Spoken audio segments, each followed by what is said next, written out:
Hello.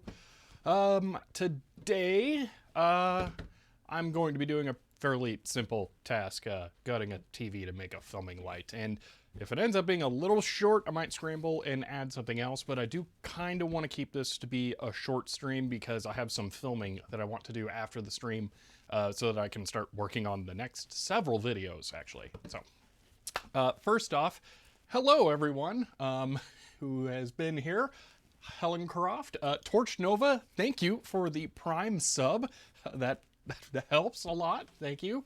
And for 3 months. Hello Spies of Mud, David Phantom, Blackhawk 92, Nakalak, Digital TOS, and I'm a cat. Look, oh, and Lucy in chat. See, let's see, how many hours is short? Yeah, that is a good question here. I'm thinking I want to keep it around 2, maybe, but we'll see how this goes. We'll play it by ear. How about that? So, let's see. TVs always have long LED strips in the back, about the only useful thing to salvage from them. I'm actually going to just pretty much leave it intact. I'm just planning on ripping the panel out. So actually, let's just take a look at it here. So, this is the dead TV in question, and if I turn it on here, it's pretty immediately obvious what's wrong with it. So, yeah, it got whacked real good, and it's not tremendously useful now. So, yeah. See, softbox from a TV, that's what I want. But what I really am interested in here is the fact that it's so light, like one hand, super thin. It should be easy for me to carry around the office, because the lights that I have been carrying around so far have about the same square inch output as this. They're much more powerful, but they're super huge and it's really difficult to get them through the doors. So I'm thinking for the areas that are outside of this room that I don't normally film in, it might be handy for like quick stuff to just have this that I'll probably have to get some kind of VESA mount to stick it on a tripod, but just have this that I can point at something. So that's the idea. Yes, it does have a VESA mount. So, see, older flat screens use CCFL. I'm pretty sure this is LCD. It's definitely new enough to be in that group because it's not even a year old. It had an unfortunate demise. So, yeah, that's the plan.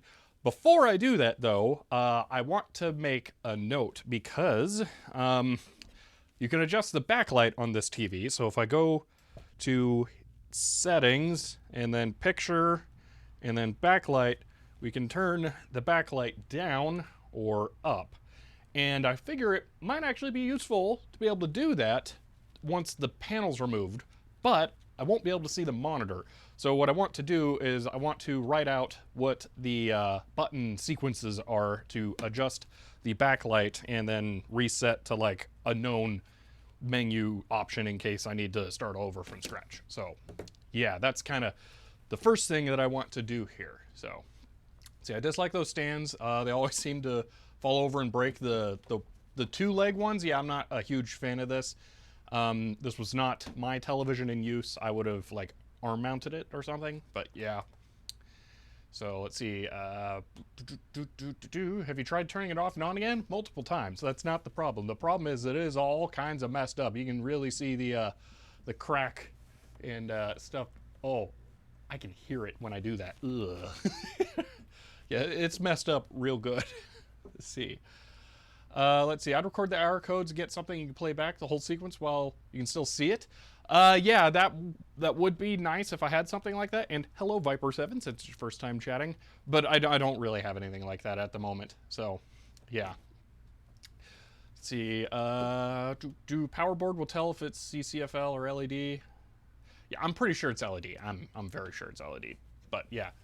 See. All right. Let's go ahead and take a note here. So the button sequence is setting, enter, down, enter, and then left or right for the backlight there. So that's, and then home is reset. So setting, down, no, setting, enter, down, enter, left, right. So we're going to do something a little different here. We're going to go over to a Selectric. Not a Selectric, a wheel rider. So let's see if this will work. Boop. No, I'm in the wrong area. Sir, why do you abuse this TV? It was not me who did this. So I'm actually saving it from the trash and am trying to give it a second life. So that's what's going on there. But let's see. Well, this should be working. Why is it not? Like the one time that the webcam actually works here. Bingo. Alrighty. So we're going over here to the typewriter. All right. And we're going to write down the notes so that we can slap it on the back. So what I want to do is pop this in here. Alrighty. Can you help me out, typewriter? Pull it in. I guess I'll put it around the long way. Come on, take it. Why isn't it?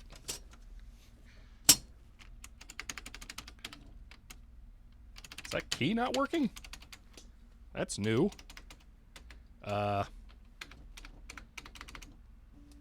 Weird. Okay. All right, let's align it. Okay, so let me grab the remote, reconfirm those settings here. So let's start out. Home is reset. So, oop, that's wrong. This does not have a ribbon or correction ribbon. This is my printing wheel rider for those who may not have seen it. But yeah, whoops. So I need home. Why is it? Something is not happy. I'm gonna try turning it off and on again. I will be really sad if this thing had a keyboard issue happen.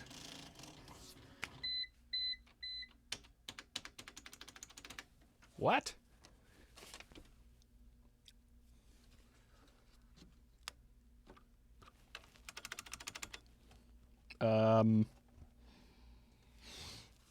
What gives, keyboard?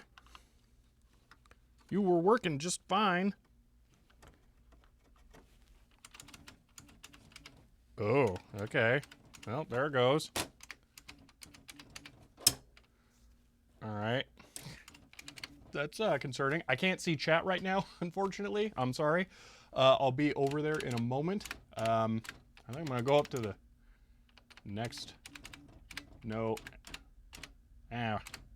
Yeah, let's do that. Okay. So. Home equals reset. Okay. Now, backlight. So settings Settings. Ah, that was a wrong key. Whatever. So settings. Enter.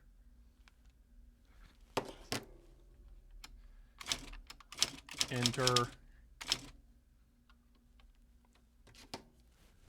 And then down, enter. Settings. Enter. Oh, the whole thing just moved there. Cool, cool. Down. Oh my gosh, it's sliding with it. Ah.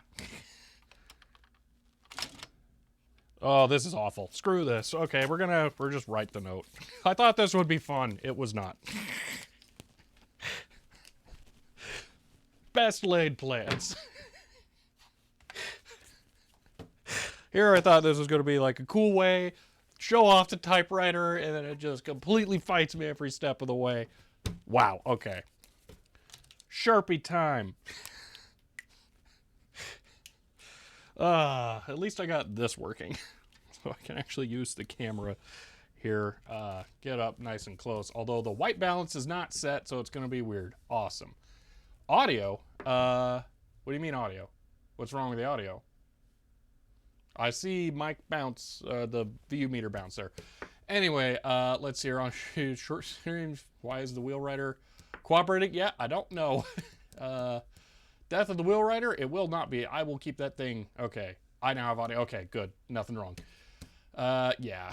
Mr. Voltec. So it's probably the ribbons might actually have like a break in them or something, or maybe the connector was loose. I don't know why. I was using it fairly recently.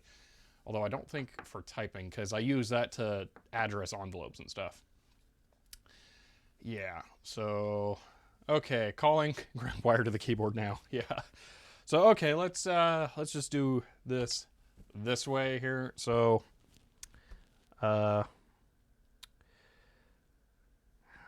just gonna draw it as a little house, since that's what it is. Plus, that allows me to overwrite on, that. Boom equals reset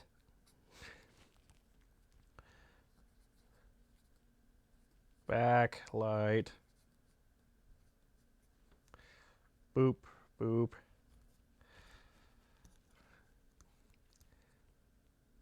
Set the gear. And then enter. So gear, enter, down, enter. Gear, plus, enter, plus, down, plus, enter.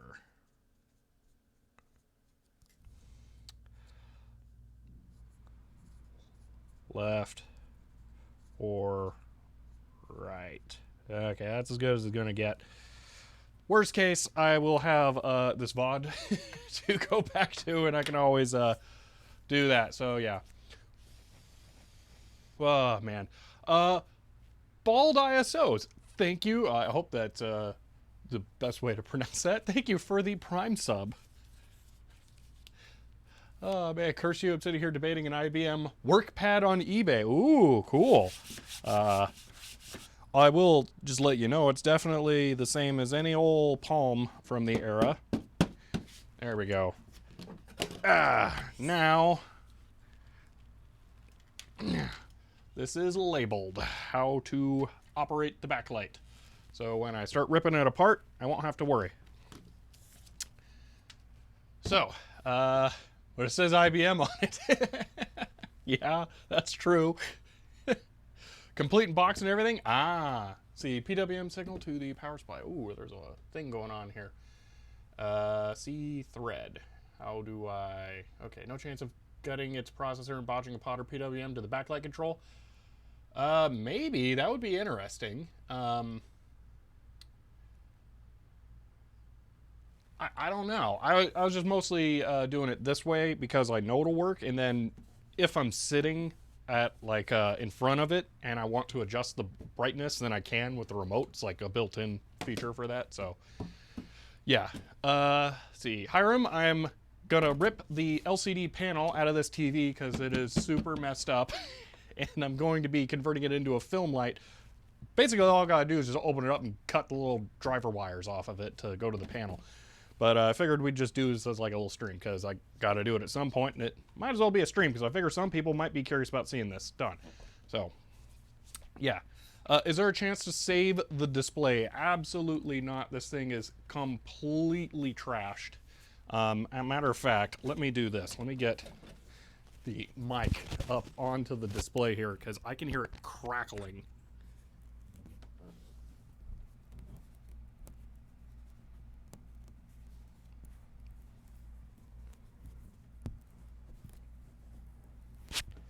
I don't know if you could hear that too well, but the glass inside is actually damaged. So yeah, it's not going to be recoverable, unfortunately. So yeah, replacement panel probably costs more than a new set. Exactly. It is a thing that you could fix, but it's not economically viable, because the supply chains are set up to ship one of these, not one of those. So that's kind of how it is. That, and like the best thing to physically ship a panel in so it arrives intact is a whole television. Packing a panel is a nightmare. So yeah. See, display is all cracked, liquid crystals leaked out. Yeah. Painful to watch. Yeah, it's pretty toast. It's, someone said, I think it was David, it definitely got the Wiimote treatment. But that's not what happened. I'm not exactly sure what happened, but yeah, it's done. So let's go ahead and start tearing it apart, because we need to get that panel out. I will unplug it, not because I'm really all that scared of what's in there, but I just don't want to have the cable dangling in the way. Let's go ahead and switch over to this angle, which I'm not quite sure how I'm going to do all yet. I redid how everything is connected on here, and it seems to be working a little better. And you can see here, these are the cables going into a different GoPro, and I've added a strain relief section so that the connectors aren't getting yanked on, since it killed the other one. On that note, I actually looked up trying to repair the GoPro 6, this one. These are glued together, and it's got a case on it. That's how these old ones mount. They don't actually have mounting hardware in there. But let me do this real quick here. Work button. My back hurts right now too, so if I flinch weirdly, that's what it is.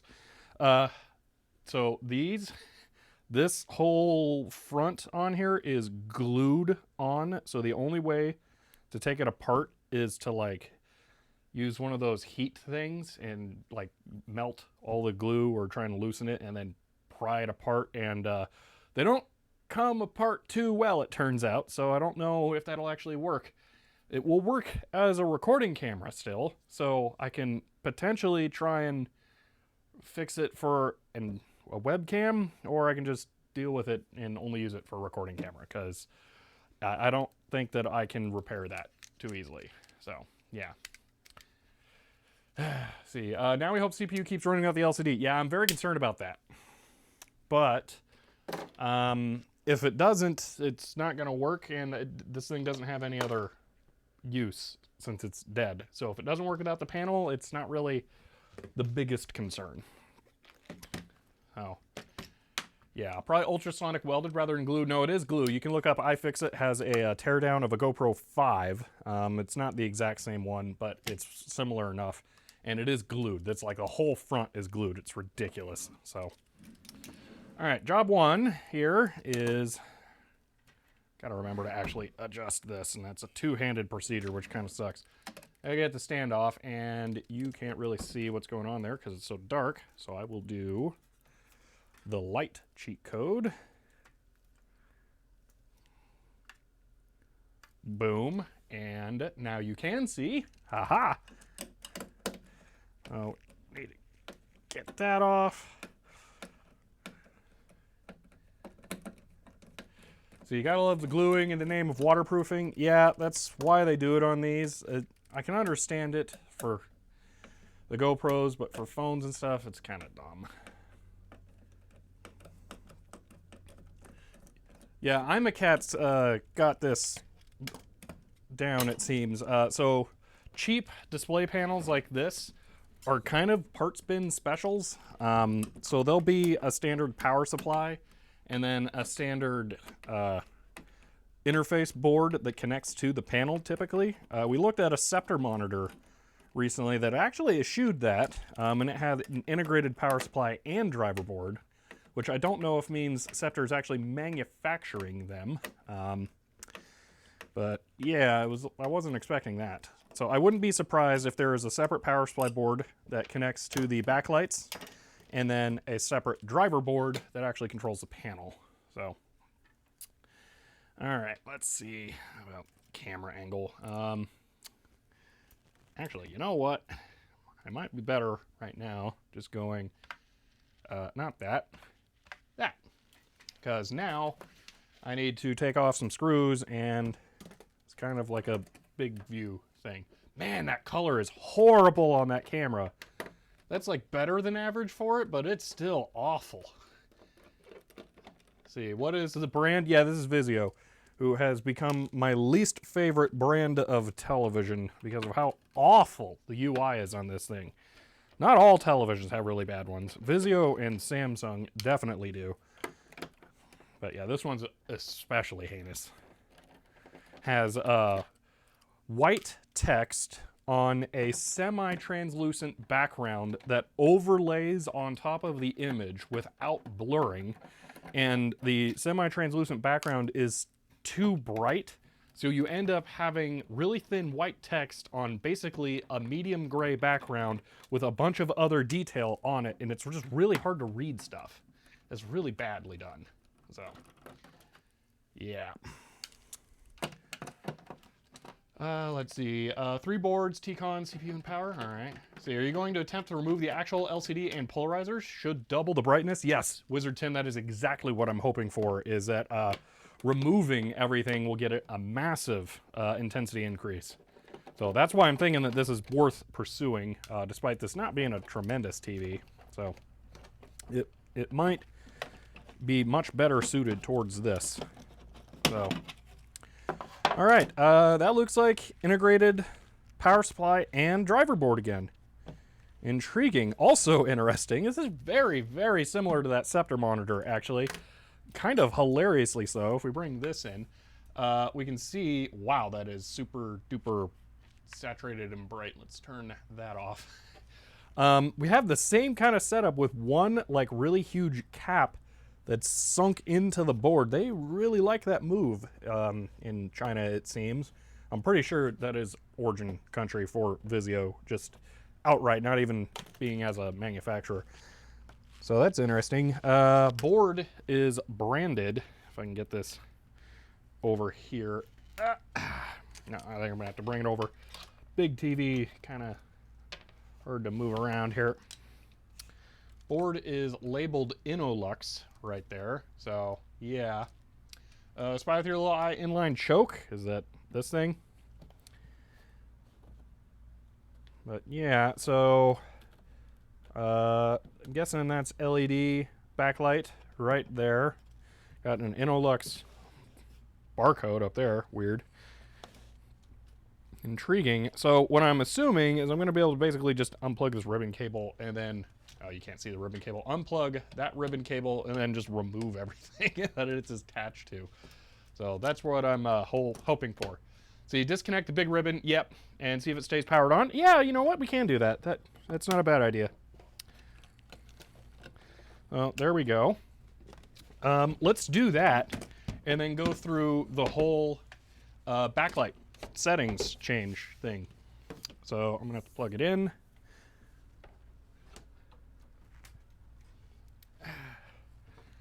Boop. Actually, it kind of has to go through like a whole rigmarole when it first powers on. This LED here blinks a whole bunch. I don't know what it's doing. It might be trying to connect to a network or something. I'm not really sure. But it didn't turn on the first time I tried to do it either. So let's just see. Yep. Solid. Okay. You know, the LCD may stay black. We may not be able to tell if it works or not. Because would it be normally open or normally closed? I think it would be normally open, but it could be normally closed depending on how the polarizers work. So power LED should stay on. Let's see. Light. And it goes, I see. Bingo. We're good. We got light. So, wow. You can really see the damage on there. It's so hard with all the lights in here. But, yeah, there you can see just the damage. Oh, that's hilarious. So, yeah, it stays on. We can remove the panel. So, that's sweet. Good to know. All right, unplugged. Let's continue on. So I have to remove this somehow. Say, doesn't mind the LCD missing. Yeah, it's ideally suited to this, it seems. Hidden screws on the bottom. Hidden in that I just didn't see them. I think every single one of these screws has been identical that I pulled out, so that's nice. I was just gonna not worry if they're like different lengths and stuff, because whatever, broken TV. But looks like somewhat intelligently designed for assembly and manufacturing. Let's see. Oh, I missed some stuff here. As kids, I did this yesterday with a smoke alarm. Well, I think I missed some stuff. Stick your tongue. See if there's power like we did 9-volt batteries. Yeah, no, I'm not gonna do that with mains in here. Yeah. Man, actually, is this the first time this has really worked for a stream, this camera? That's surprising. You have no idea how much finagling I had to do this morning to get these stupid cameras to show up, because I'd left... Oh, man, come on. My EasyCap 123 plugged in from the last stream, because I was using that for the laptop, and since that added another UVC ID in Linux, it threw off all of the other cameras, and it was just So basically what I have to do when the number of UVC devices changes is I have to remove all of them, restart OBS, and then add them one at a time back afterwards. But sometimes it seems like it will get away without doing that, so I think, oh, I can just not do that, because I have to reset all my settings and everything for each one after I do that, and this is a whole pain. When I can finally build like an all-new streaming computer setup, I'm going all Blackmagic capture cards, because I'm sick of this nonsense. I hate UVC capture cards. Okay. So first off, B Squad leader, hello, since it's your first time chatting. See, See, I have to say the colors on my iPad are brilliant. Well, the colors from this camera are really terrible. If I go to, say, this one where I've actually tried to do some color calibration, it should be a lot better. I feel like I have the saturation down a little bit on this, but it's really hard to tell when I only have garbage monitors at the office. The one in my laptop is okay, but I'd prefer to do proper color calibration at home, and I never remember to calibrate at home and then bring a configuration back and put it on the camera for this, so I just kind of do it with laptop. But yeah. Let's see. Hate it when they conglomerate all the chips in one custom ASIC. Yeah, it definitely seems like they did that. But for something like this, well, I want to say it doesn't matter because it's not serviceable, but it's not serviceable because of that. So yeah, I guess that is a thing. Oh, that's weird. Oh, that's okay. That's a Wi-Fi adapter. That's kind of weird. Let's go to this here. Yeah, this has saturation cranked way too high. Let me see if I can fix this.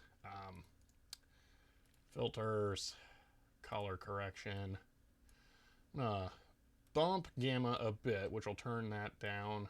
Decrease contrast, maybe, yeah, decrease saturation. Maybe more right there. Man, maybe gamma down and contrast up. Blah. It's so bad. That looks about right there. That might be good. Let's see. Will it work without the Wi-Fi module? That's a little more complicated. Without having, you know what we can do? We can reconnect the panel, because I want to see what it says when there's no Wi-Fi, rather than going totally blind on that. I'm going to leave the speakers. This is the speakers, by the way, the bottom part. Since the speakers are probably not going to be necessary. Ooh, man, well, the speakers is kind of nice and flat on the bottom. And thin. Anyway, panel's reconnected. Let me get power back on here, and we'll see. I just want to make sure that it will go back to normal. And then we'll try disconnecting the Wi-Fi module and see what happens. Because I don't need that, of course. Let's see. Shows me eating a lot of carrots and tanning. Yeah. Man. That was input, not power. Let's see, where is the power LED? It's floating on this cable here now. Okay. See, I bet the Wi-Fi module is just USB. It might be, because I think it looks... it's got more wires than just 4. If I get in there, you can see that the well, you can't actually tell with stupid GoPro. But yeah. See. It will work without it. It might, yeah. Let's see, try and turn it on. There we go. Okay. So, panel's working with the thing. Okay. Now I will turn it off. Boom. And I will disconnect the Wi-Fi module. Ooh, get the camera around here so you can see that happen. Get some light in there so you can see that happen.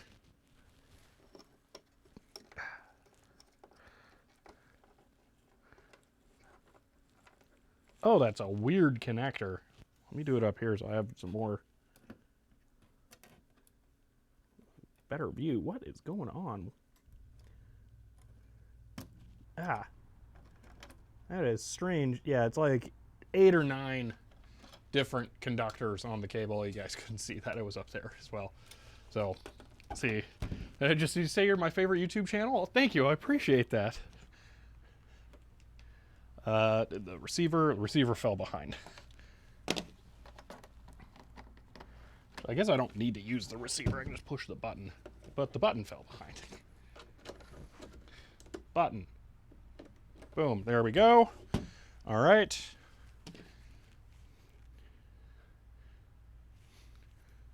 Before it was complaining no network.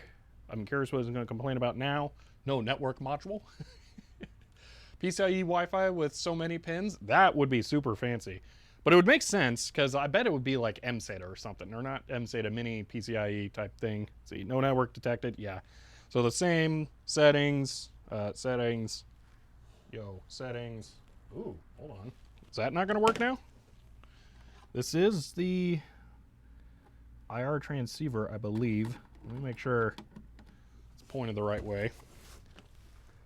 Settings. Oh, it might be necessary for the operating system to work. It won't turn, it will turn off. Yeah, let's try that one more time. I might have to have it connected so that it works. Rotate the remote. I'm not sure what you mean. The hard crashes without it? Yeah, that's what I'm thinking. So, settings works there. Okay. See if it eventually just dies.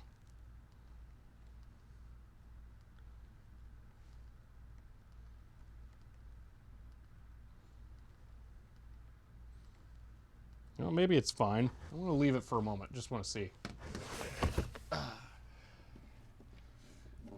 Oh, I can't really easily put it down. I can just lay it flat. Oh, that's weird seeing the light poke out through the back. I'll go ahead and have some water here.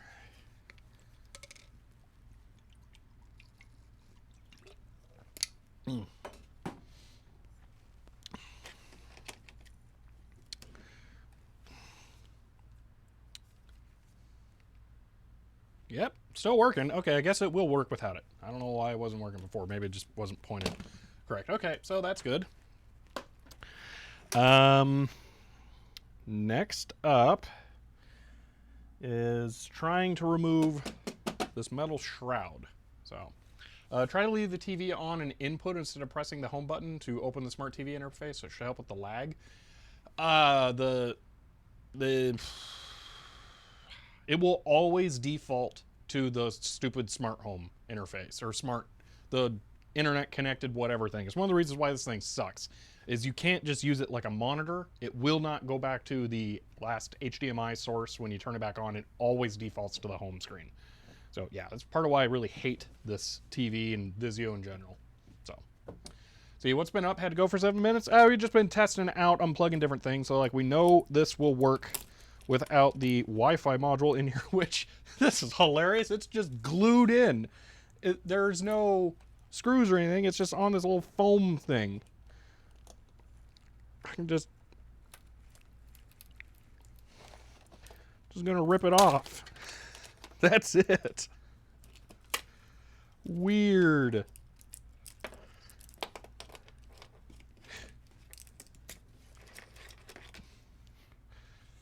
Huh.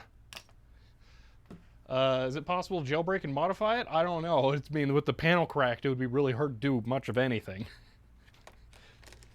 So, let's see. So, what do we want to try and do next on here? We got to figure out how to get into it.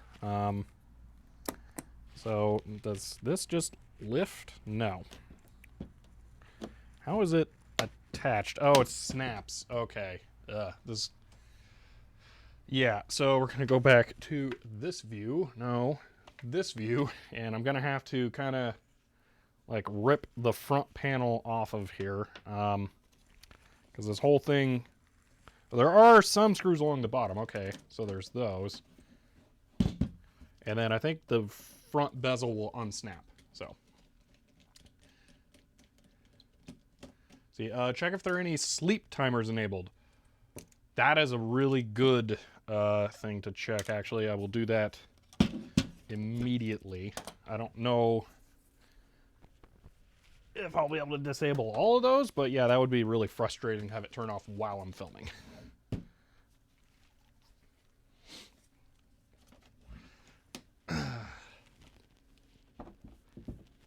See, what is it resting on? Nothing too serious.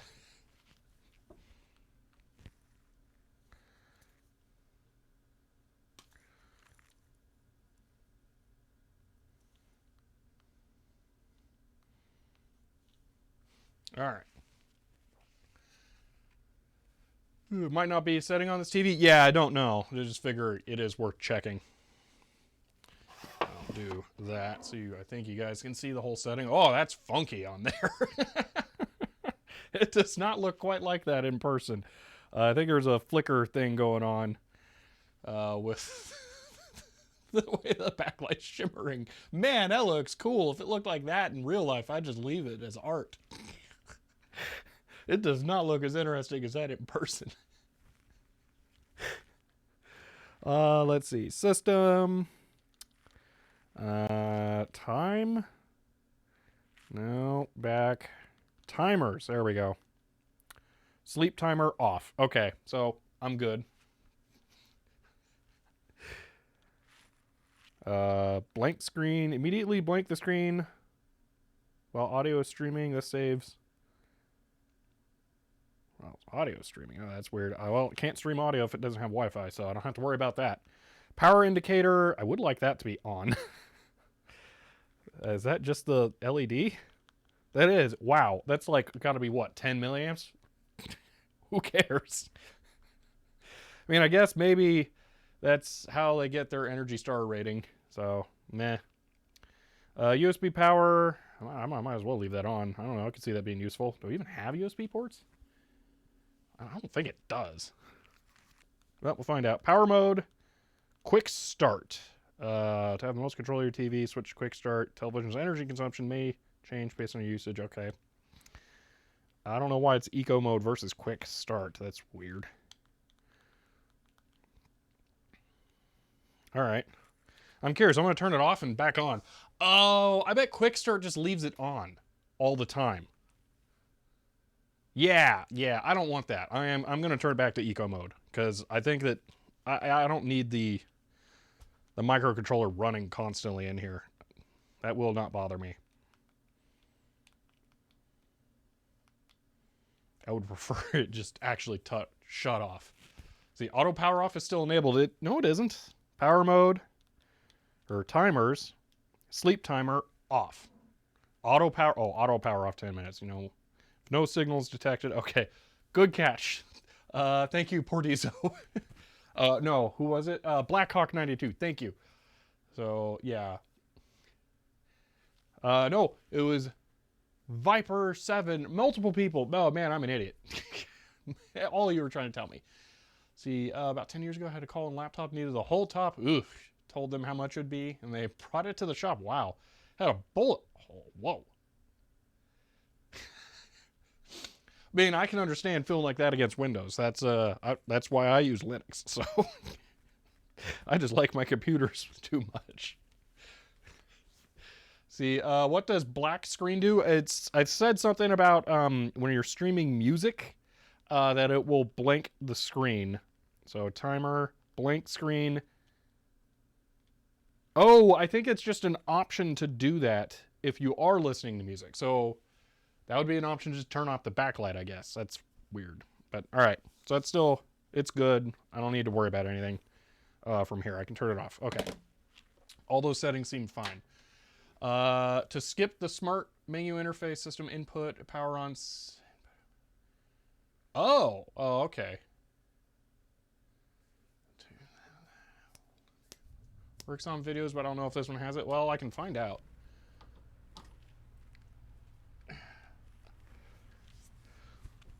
Well, we'll see. We'll see if it has that. Ugh.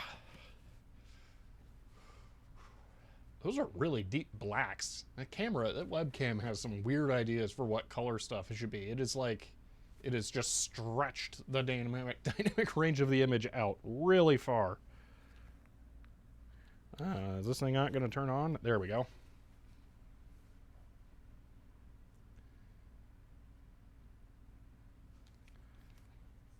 All right, settings and system input at something or another. It doesn't look like there is an option for that. There's mobile devices, no paired devices. Yeah, I don't think there is a power on input option on this one, unfortunately. That would have been nice. So, camera's trying to do HDR, but instead of doing HDR, yeah, really. That is definitely what it is. Oh, man. Okay, let's kill it, and we'll work on getting the bezel off some more here. What's loose? Oh, the IR. All right, I got one more screw here, and then I can try ripping the front bezel off. We're getting close to not being able to check anything else on this, because we're about to remove the panel. Maybe the input settings. Oh, the input settings, I've been through that on here because I tried to hide everything that wasn't useful. I don't think it has anything like that because I definitely would have set it in there. All right. Let's see. Mobile devices that can control brightness from your phone. That would be nice. It would be funny because I would pair it to like this phone, and then if the television outlasts the phone as a light, then I wouldn't be able to repair it again. How do I do that on this side?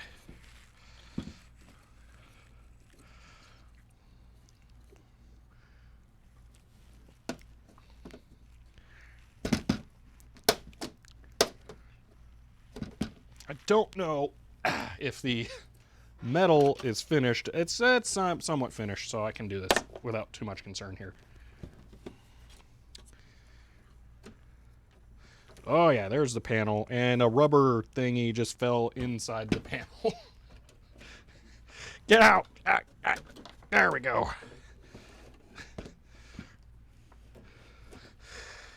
Okay, let's work on this side. See, we don't care about input or smart thing. We just need the backlight. Yeah. There we go. All right.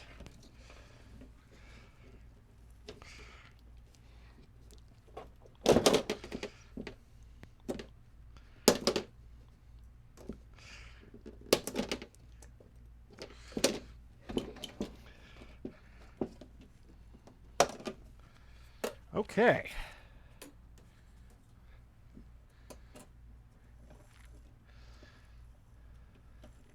There is the panel. Now, there is stuff in here that I want to leave alone. So before we get too far into this, let me get this loose. This is also just glued down. Look at this.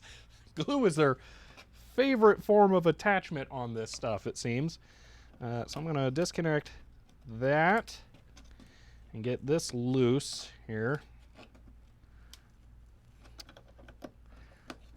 Can I pull that off somehow? Little tab back there. Well, no, I'm just gonna have to deal with it.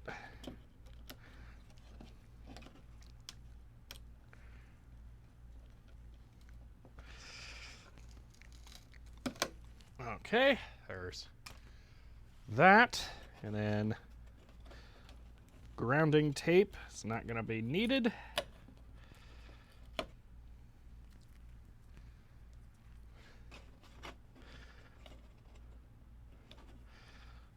Man. So I've had someone request that I try and work on their Virtual Boy in the past, but I have not done it myself. And after looking at the Gamecom stuff, I'm guessing it's got something like this going on in there. That's just that's the driver board itself, or the driver panel circuitry connected to this board through like a Z-conductive adhesive or something. It's kind of insane. It's really weird and thin. Let's see if I got something I can scrape that off with. Somewhere around here I have a paint spudger. Might be at home though. I don't see anything great in there. Just gonna try and pry and twist. Is it just me or is virtual camera system better today? I don't know. I haven't tried configuring anything. I'm not obstructed as much and I'm not moving up and down as much. So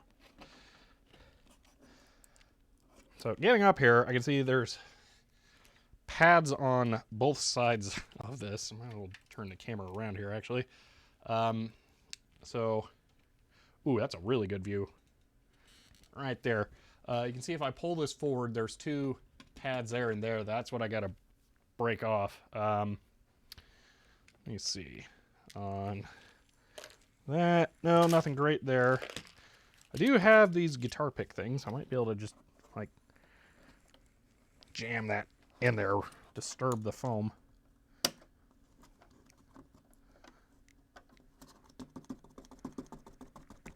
That'll work. Oh, yeah. Well, I mean, one way, but who cares?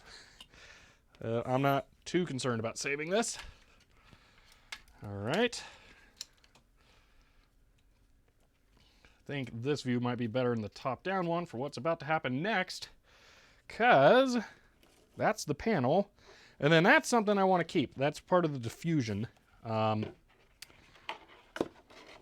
want this to be diffused, but there we go. That is the panel, and the crack is very, very visible. At least to me here. See if I can get you in there and being able to see it, maybe with that. Wow, no, it does not want to even try to focus on that. Maybe if I get this out of the way. No, that barely see little hairs of it on there. Yeah, that's the panel taken out. I'm gonna go, not there, this. As I remove this now. Oh, okay, well that's done. I just tore the ribbon. Dang it. Well, I was trying to save it so I could put the panel back in if I needed to, but now it's definitely done. Okay. Wow, that did not take much force at all. Dang. Look at one dead panel ribbon there. Yeah, it is literally ripped. It is torn. Okay, now I'm not going to crack this or anything because I don't want to try and clean up liquid crystal from all over my office carpet. So I'm just gonna drop that off to the side by the haunted wheel rider. All right, that really sucks about that panel. I'm annoyed. I did not want that to happen. Oh well. We got this though. So this diffuser, do I even need this? Let's try and turn it on without this. Just gonna set it down here.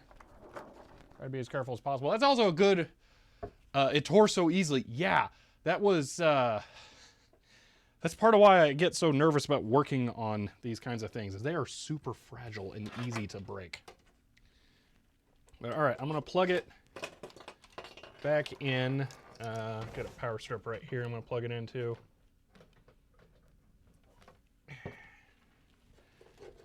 And then, come on, cooperate.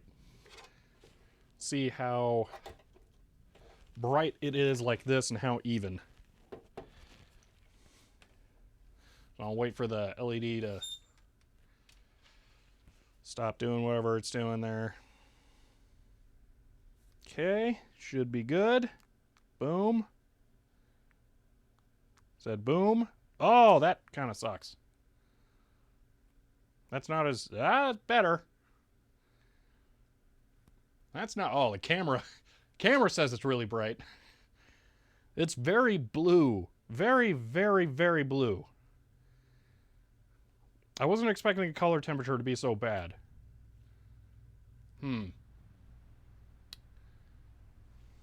I don't think that diffusion panel is needed though. I think that was only good for like light guiding the pixels. There's another layer on here. I don't think I should remove that. Oh, my gosh, this backlight is awful. We're gonna look at it. Hold on. This is terrible.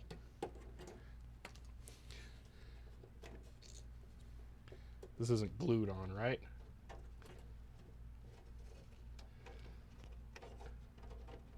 Oh, it is glued on. That's too bad. I think I could flip it upside down. Is it attached back there? No, look at this. It's just a box with LEDs in it. That's all the backlight is. There's no like fancy light piping or anything. They're just hoping that it spreads out enough. How lame. This is basically a projection TV almost. Wow. Yeah, that's really lame. That's super lame. Better off putting an LED strip in the case? Yeah, no kidding. I could make it brighter by putting new LED strips in it. You know.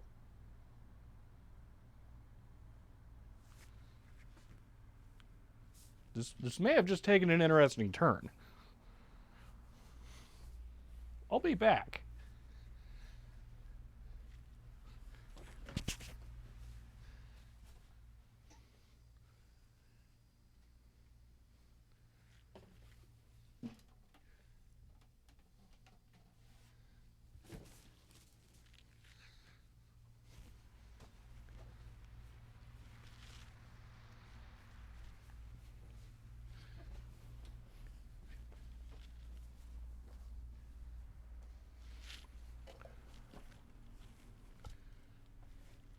Somewhere around here, I have the remainder of the LED strip kit from the video I did on the RGB daylight window thing. The remainder of that is here, and it's substantial. There's a lot. And it's definitely going to be brighter than that. And better white balance. I just got to find it. Where did I put it? It was over here for the longest time, and then on there. So it should be pretty close by. I just needed it out of the way for one video. I don't remember which video. Man, where did I put that?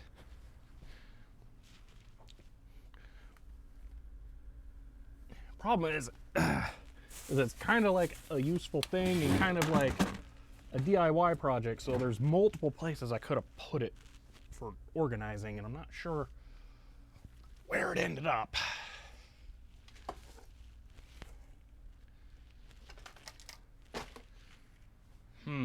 See, why have good color index if the LCD is going to filter it anyway? I guess it's just... I wasn't expecting it to be so awful. I could put those back in there. Those will hold that in once I do this. But I want to find that. Where did it go? So I would just like to make it... Because then it'll just take 12 volts, and it'll be super easy to control with a remote. It'll be a much better experience.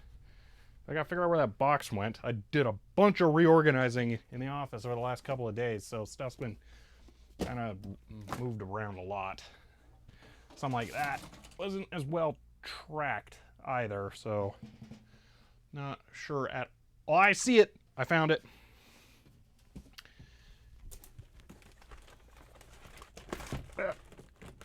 Pay no attention to the sounds of stuff falling.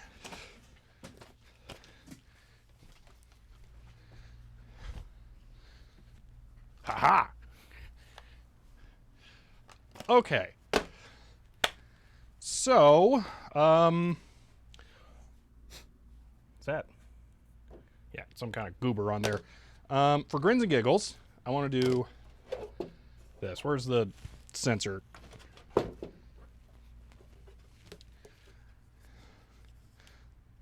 Settings, enter, down, enter, left,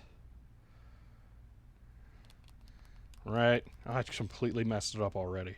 Home, okay. Settings, wait, enter, wait, down, wait, enter, wait, left, and right. Backlight control option didn't even work anyway. Wow. Lame. Okay. Let's see. Show me again. You are the best when it comes to content. See you later. All right. All right. The bigger issue is the gap between the flimsy diffuser and the frame. Without the panel, it won't stay put. Got to glue it or something. That's. I don't necessarily think that's true. Let's find out. We'll put the bezel roughly back on. I think it goes this way because the bezel holds it in as well. So yeah, if I hold that, yeah, that'll be fine. So no issues. Yeah. Yeah, for giggles here. See, this area behind me, not super well lit. Then shine that, really that changed nothing at all. It's just barely brighter. That camera auto exposes, so I guess that's not really the fairest test. Let's do this. That is fixed exposure. So back here, I guess it does do some lighting, but it could be brighter.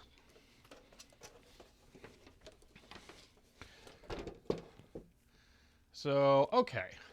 Put the second diffuser layer back for even more brightness? Really?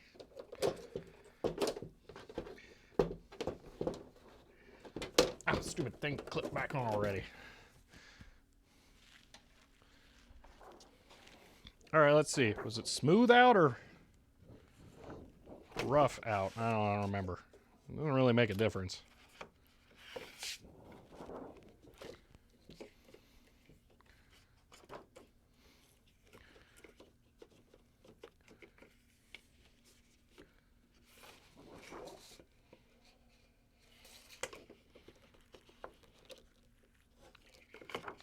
Okay, I think it's keyed. It can only go this way.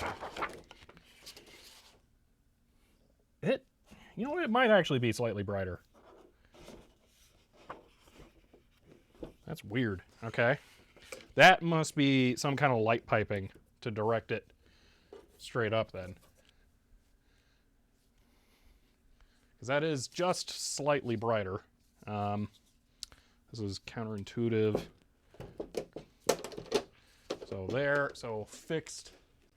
Yeah, that's slightly brighter. So facing it, not facing, facing. It's a little bit. All right, we're adding the LED strips.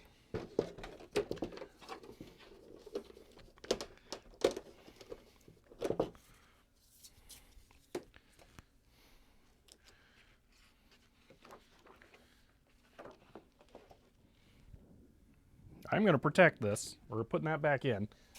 Both of them. So here's our extended stream topic. We're going to be adding LED strips to this monitor. See, what will you do with the built-in LEDs? I'm going to leave them. I mean, for one, they're kind of stuck in there. It just smears the light out so it's less hotspot. Okay. What was I going on about here? The ones that are in there are like inset into the metal or something. I can't really easily remove them, so I'm not going to worry about that. But it might be possible that I will just have both on. I don't know. We'll see. Gotta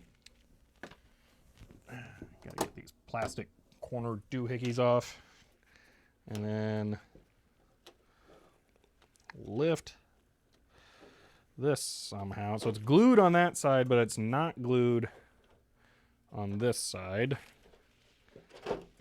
And I'm going to disrespect this glue. So let's go here.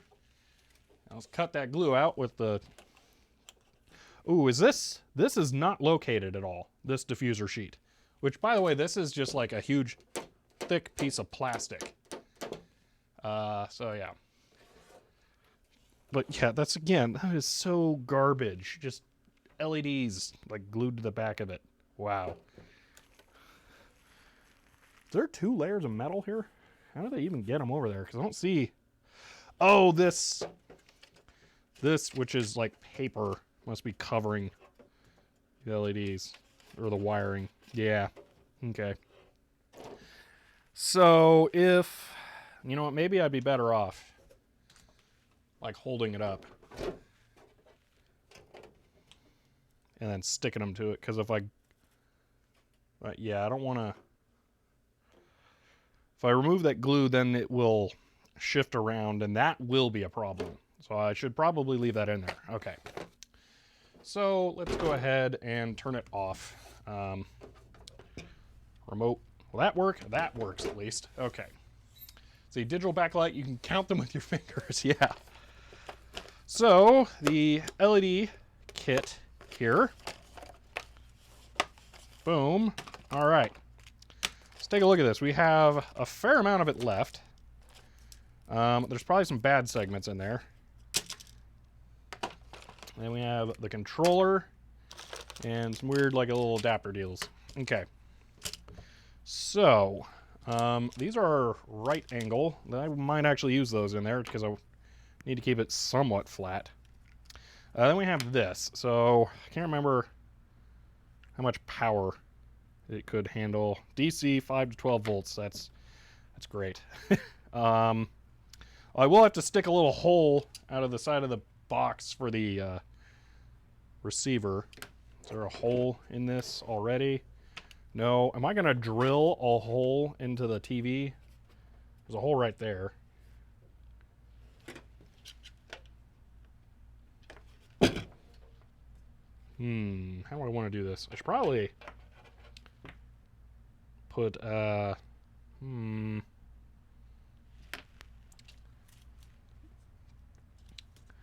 figure that out in a bit here. Can you power the LEDs from the TV's USB? Maybe? I doubt that it outputs enough power. I hope that I'm getting more than 500 milliamps worth of power from this. That's kind of the point. So let me do this. Let me grab a 12 volt power supply because I want more juice. I may not be audible. I am not, or it'll sound terrible. One moment. There we go. Okay, so 12 volt power supplies. This one is 1500 milliamps. This one is 1500 milliamps. This one is 5 amps. I like that, but it's got a weird plug on it, and I don't really feel like swapping them out right now. Plus, I'd probably roast those LEDs. We'll go with a 1.5 amp. Polarity, positive center. Okay, that's probably right.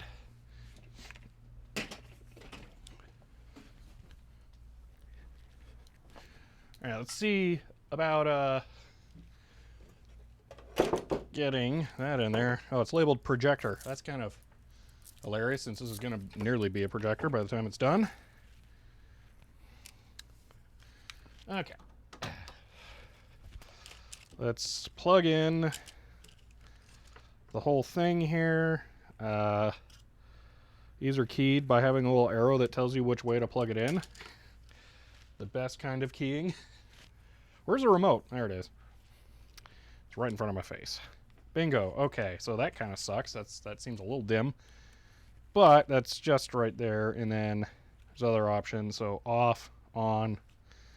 Let's try and turn up the brightness all the way. That's all she got. Okay. But that is in the spool, so you know it will get better.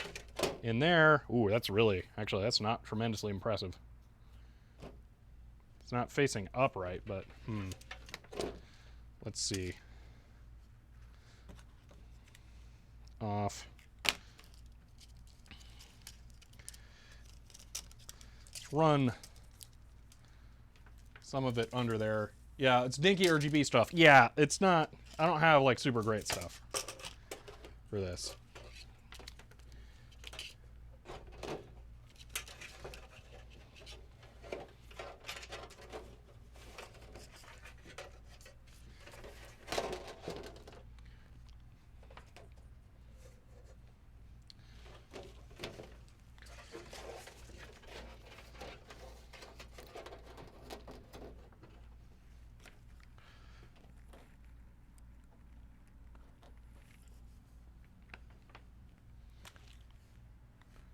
That's almost better. Gonna have to get really far away to diffuse, but I could do like that with it, you know, so that's something. See, hey there, hope your day is going okay. Been fighting off, oh man, that sucks. That's been going better than that, thankfully. See, plus I can do, you know, cool stuff like dancing, boo, yeah, woo. But no, this might work out better. Let me unspool the whole thing and just chuck it all in there. See what that looks like.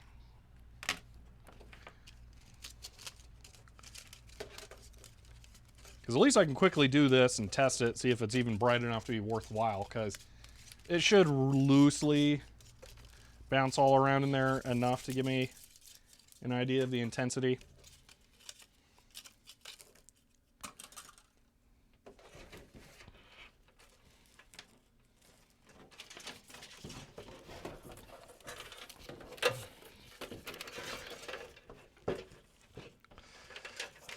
Actually, let me see here. How do I want to do this? Because now it's all tangled up.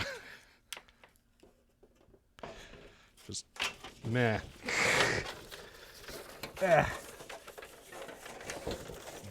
Oh, this is gonna be great. Yeah, I can. Yeah, no, this. Let's see. I'm wondering if cob LED strips would make sense here. I mean, yeah, if I was buying something, obviously I could do this better. Definitely. I'm just doing this with stuff I already have, essentially. So.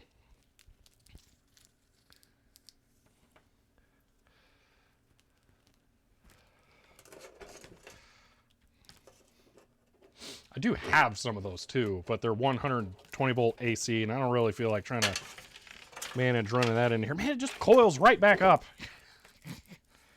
I'm not sure that I can test this easily.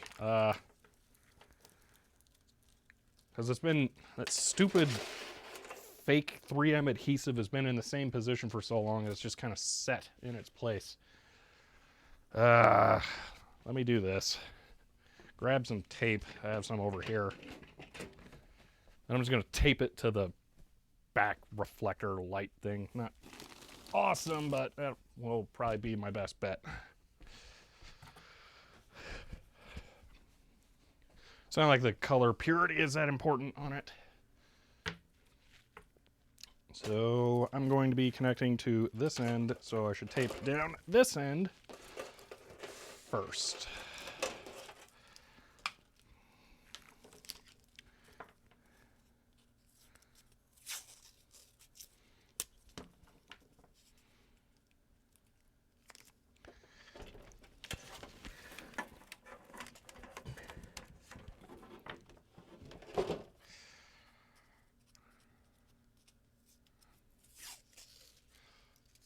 See, luckily it's just aches and congestion for the most part. It's day 3 or 4, but I don't think antiviral is available in the UK. Eesh.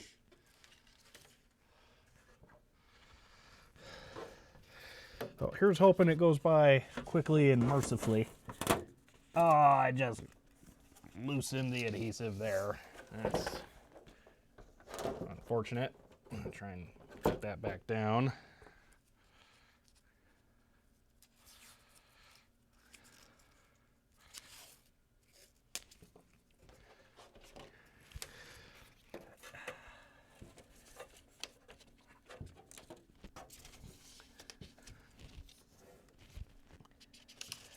Yeah, apologies, this is not very visible, but it's really hard to get the camera in there when I can barely see myself. Well, it's about as good as I'm going to be able to do for the moment. Well, this is going to deplete this tape. I have more, but it's out in my van. Uh-oh.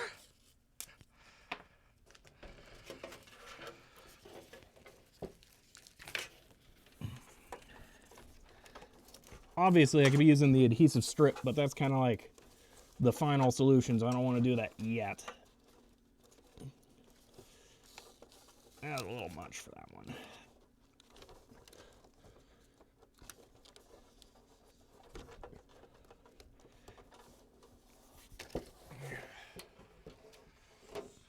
Try and maybe angle it down like that. Maybe you'll be able to see once I lift it. Audio check. Okay, that looks good.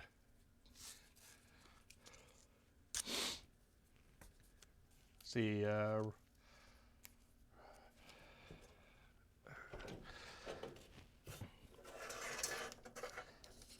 that's got to poke out.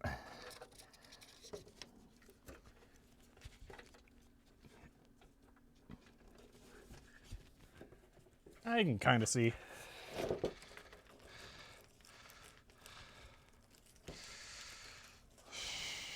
Oh, it's so tangled. Might be going a bit, well, this will be good to know the idea of the spacing as well, because I think I'm going a bit close here. I may have more or less than I'm thinking.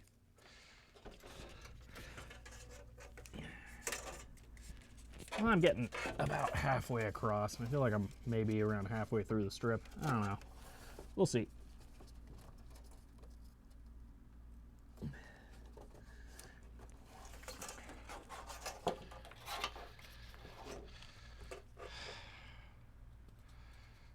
Be really bad as if I like this too much and I end up just wanting to leave it in there like this.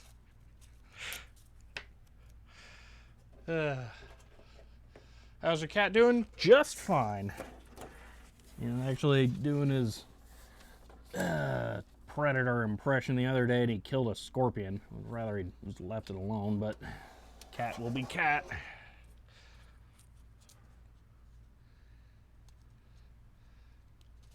See, after I get this one down, I'm going to try turning it on up. Okay. Endo tape. All right. What do I have? I have vinyl tape and scissors. Let's go with that. Yeah, he killed a scorpion. He, you know, ferocious predator. Not sure he didn't get a low dose of sting because he was a little lethargic, but it might have just been cat wanting to nap like a cat. So really hard to say. Seemed fine. Fine today. This was yesterday. So thinking he's good, but eh.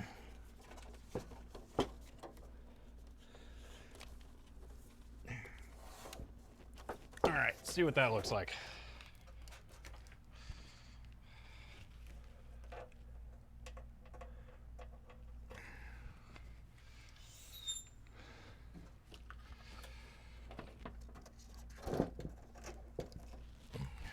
Where's the thing? There. Oh, that's not as much as I would have hoped. Frankly, if I turn, it's unplugged. Because I didn't want to get like shocked or whatever, you know. I want to compare it to the original backlight.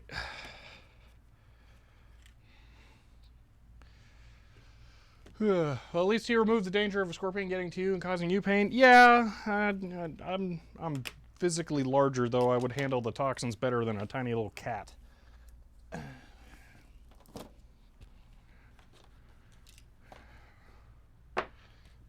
Alright, is it ready? What? These have a collision. Wow, that's so much brighter. So red, off, on, off, white. It's noticeable. Let's see. Let's go to this view. That camera says it's all bright. So,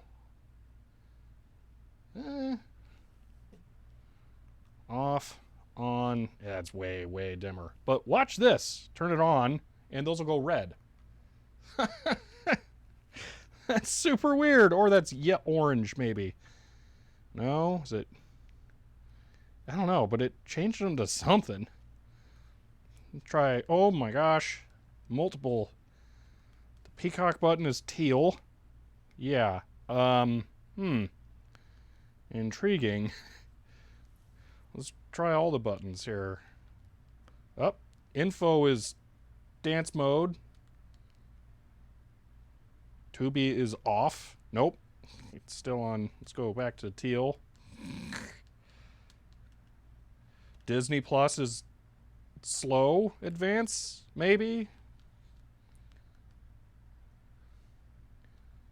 Info is really slow. Ooh, right is different. Yeah, that cycles. Heard you be doing white kind of sucks. Yeah, it does. Let's see, up is blue, left is nothing, down is nothing. Enter is white. Wow, actually, that's kind of nice. Enter is white. I can control that conceivably from here, for the most part. Huh. If I can find a button that's on and off, I'd be set.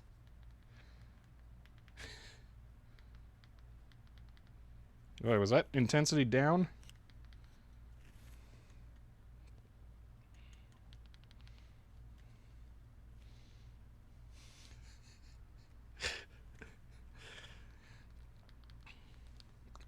So teal, and then mute is purple. 1, 2, 3, 4, 5, 6, 7. Up, 7 is audio reactive mode. Yep. Test. 8 is I'm not really sure what that is. Is that like light green? No, it's got some other color codes that it's responding to than exist on the remote. Huh. 8 is... What is 8? Okay, 8 is like gross blue. And that's it. None of them are off or on. That would have been so awesome. So, okay. Which one was it? Up is white? No, up is blue, down.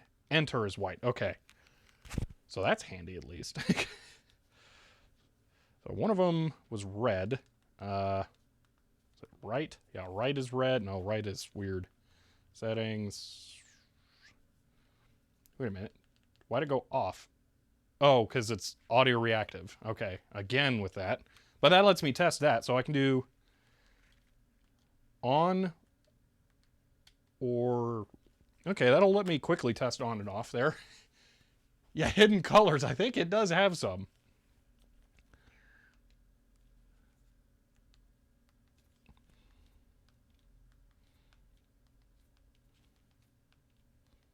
It doesn't seem totally worthless, but I don't think it's enough on its own. You turn the TV off. White. It's nowhere near as bright. So if I was going to do this, I would really need way, way more LED strip type stuff than this. So, let's see here. You guys talking about the Cobb stuff.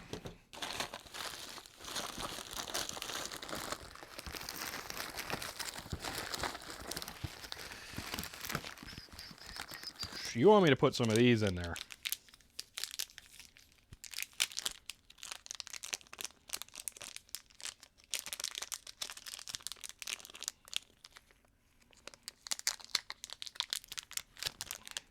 Oh, man.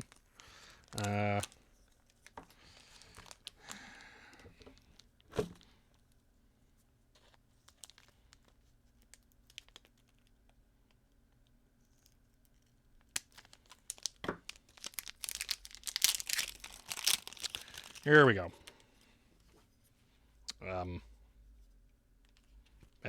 No. Oh, whoa. Okay. Any of the streaming buttons also turn the television on. Ooh, yee. That, when the backlight was lower, when it was starting up, it was flickering really badly. That won't work for video. Anyway, turn that off. Turn this off. There we go. You want these in there. Big old cobs. The only problem is that these are on aluminized PCBs. Yeah, water cooled. That's the thing. These dump a lot of heat. These are 100 watt, 120 volt AC LEDs. That's what these are. So I've made lights out of these for filming. They're super ridiculously bright, and I have to put like Core 2 Duo CPU coolers on them, and they still run a little too hot. So I can't put these inside of there. Now there are smaller Cobb LEDs, and those would probably work too. And if I punctured out the paper and mounted them directly to the back of the monitor, which, oh my gosh, you're kidding me.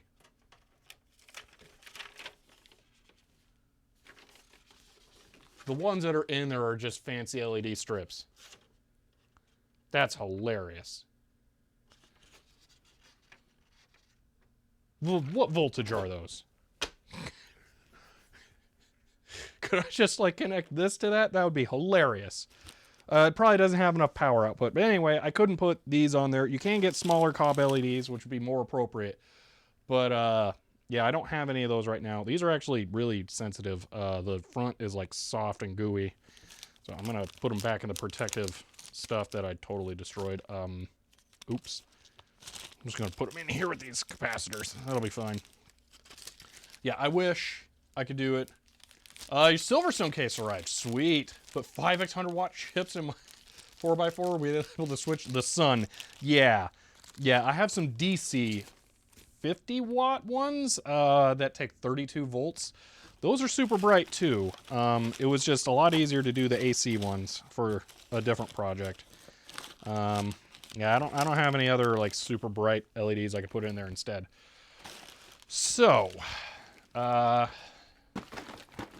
looking like my best option, probably just leave it as is. Take RGB strip back out because that's not really bright enough to be worthwhile. So, and then we can just put it back together. Yeah, I think that's it. See, Hiram, thank you for the gifted sub to Viper7. See, please put pictures in the TT server. Oh, yeah, you could definitely do that. So it's still in the box, just took it from the hands of the UPS guy. Let's see. I'll give you guys a little sneak peek here. There's going to be a new emote that Viper7 will be able to use in a little bit once it clears the approval. Unfortunately, I don't have a good way of displaying it because transparencies are put over black screens on the phone on all the image viewers I've tried. But there's a sneak peek of what it's going to be. So yeah, for those of you who aren't in the Discord server, if you're subbed here, you can go to the Discord server and you can actually see what it looks like there. But yeah, so that'll be coming up pretty soon. I'm looking forward to that one. That one's going to be really fun. But yeah, okay. Let's go ahead and rip all of the LED strips out of here and then button this back up. Because I think that's pretty much everything I can investigate here. I did unplug it, right? No, I did not. Yeah, I think that's going to be as bright as it gets. I don't know that I'm actually going to use this in video, but I don't have any other uses for it with now no panel at all. So, yeah, it's kind of this or nothing now. That's the panel. Ribbon cable completely died. Oops. Yeah, I'm going to try not to tear the paper here as I take this out. Let's go ahead and go back to this so you guys can see what's going on.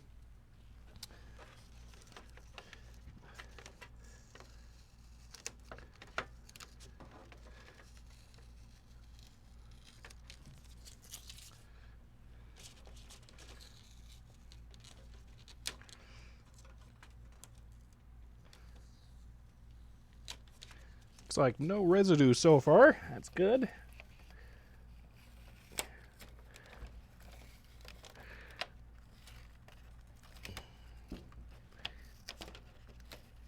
And I think I'm going to get away without tearing it too, since I'm into the middle now.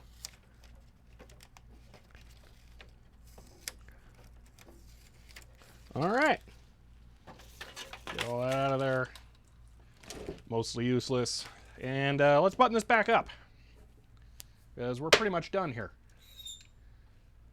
Let's see. 32 volt 3 amp most of the time. Yeah, those are good lights too. I definitely like those. I use, here's a recommendation. If you want to use those lights at home, get HP printer power supplies. Just go to Goodwill, start looking for those. They're all 32 volts, and some of them are really high amperage. So yeah, very easy, cheap way of powering the 32 volt LEDs. Get that unplugged so I don't shock myself. All right, put the secondary diffuser in.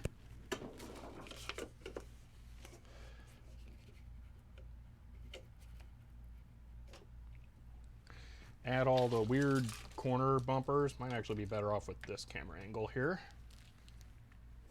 So I use cheap Chinese 250 watt DC boost modules. Ah, that probably works too.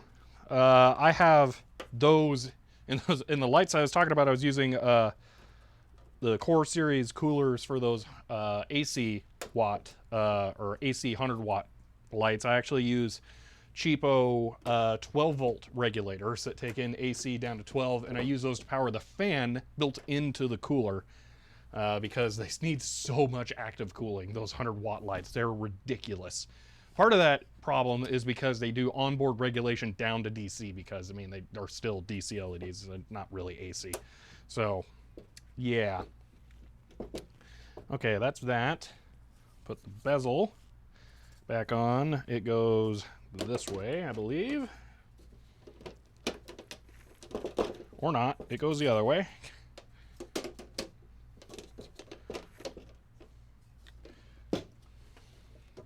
That's weird having a white screen TV.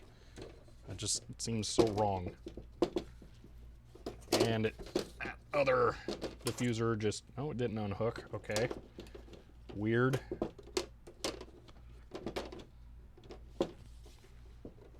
You know what? Probably wouldn't be the worst idea. Just put a piece of vinyl tape over all the clips on there holding this on. Oh, it's misaligned. It goes the other way.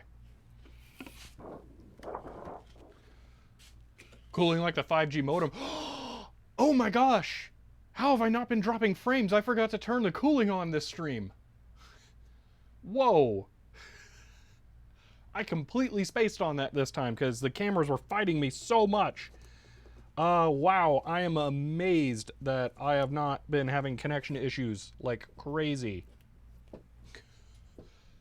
Whoa. The AC is not really set to stun. It's set to 70. That's pretty aggressive. But wow, how is it still good?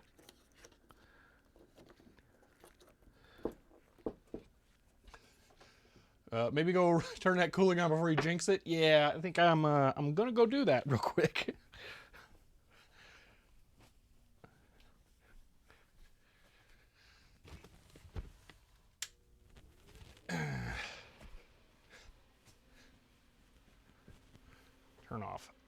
this light too, because I'm not over by the wheel rider anymore. Yeah, watch, now it dies. So, all right, let's get some tape on here to hold those diffusers in place for sure.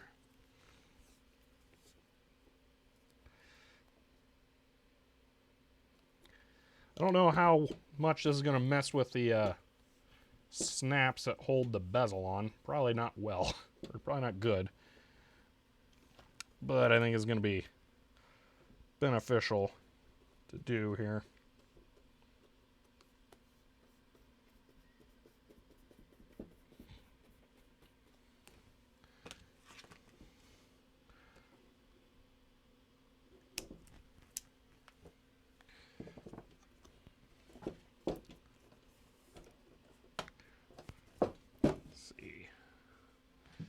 Where do they snap in? Is it around or?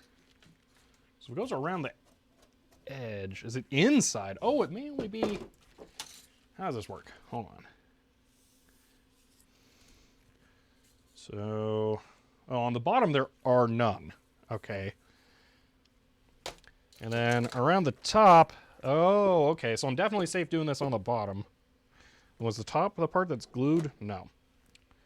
You know what? Maybe the bottom's good enough. All right, as long as I don't cover any screw holes, I think I'll be safe. There are definitely screw holes to cover, though. Oh, it'll poke through it.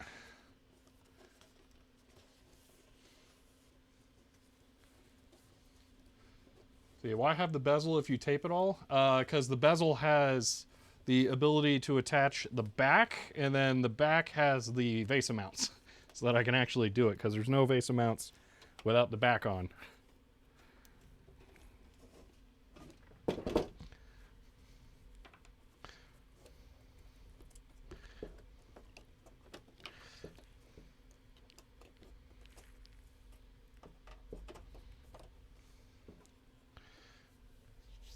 Perfect focus. Wow, how did that happen? Camera, yo.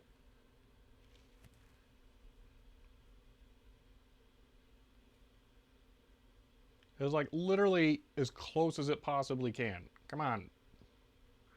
Do the thing. There we go. Stupid camera. See, for me, I'd be, you have 72 people watching you mess with a broken TV. How does that make you feel?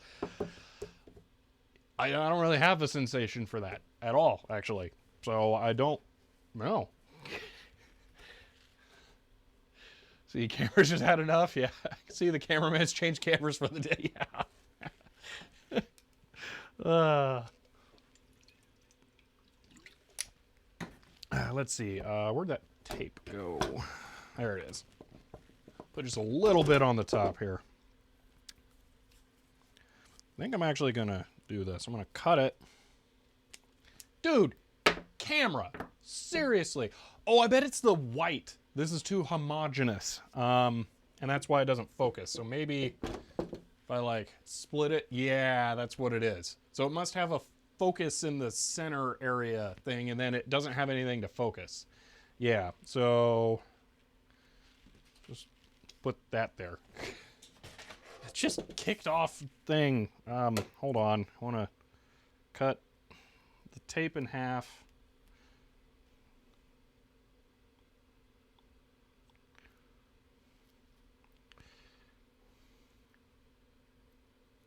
Okay, then put that over these.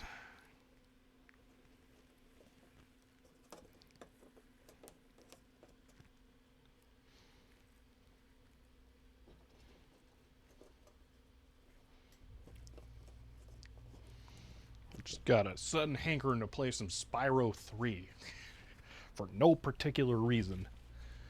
All right, where'd that black thing flick off to? That's not good. It fell. All right, I got lucked out. It fell into my open drawer full of weird GoPro mounts, and they all basically look like weird little things like this. So that was not going to be good if I couldn't find it. Okay, so there's that. Try and get as much goobers off as possible. There's one that's like in between the layers here, I think. Yep, got that. There's another one way in the middle there. That one just lives there now. I don't care. I can't get that out without removing all the tape. Okay, now we can put the bezel on. The bezel also holds the infrared receiver in the correct position, so it's useful for that. That is so weird. Stupid monitor or camera. So weird seeing a bright white television display. There we go. Go to choice of game. Spyro 3, one of my faves. Spyro 3 jams. It is amazing. Cannot go wrong with the Stuart Copeland soundtracks at all. They're, well, I wasn't even meaning to talk about the music, but the music is incredible. I really, really like that. I will be in so much danger if there is ever a vinyl release of all of the Spyro music. Yeah, see, goofy eyes are a pro trick for the dodgy autofocus. I wonder if googly eyes would trick the face follow camera stuff. Let's see, or Shelby, yesterday I got my 32 gigabyte compact flash card, successfully installed Windows 98 and its drivers. Sweet! Yeah, Windows 98 is the perfect choice to go for a single vintage system. So, all right, let's see. What do we got next to do? I need to put screws in 2 of these positions. I don't remember which ones it is. There are some screw holes that go into the soundbar, and then there are some that don't. And it looks like the ones that are not indented go to the soundbar, so we can do that. So you should get a couple of googly eyes and put them on a yardstick and make the camera follow them.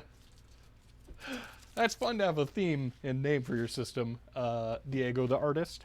All right, let's get to those screws in there. There are some different sizes in here. Hopefully the small ones go on the bottom. That's my inclination. I need to get this LED garbage out of here.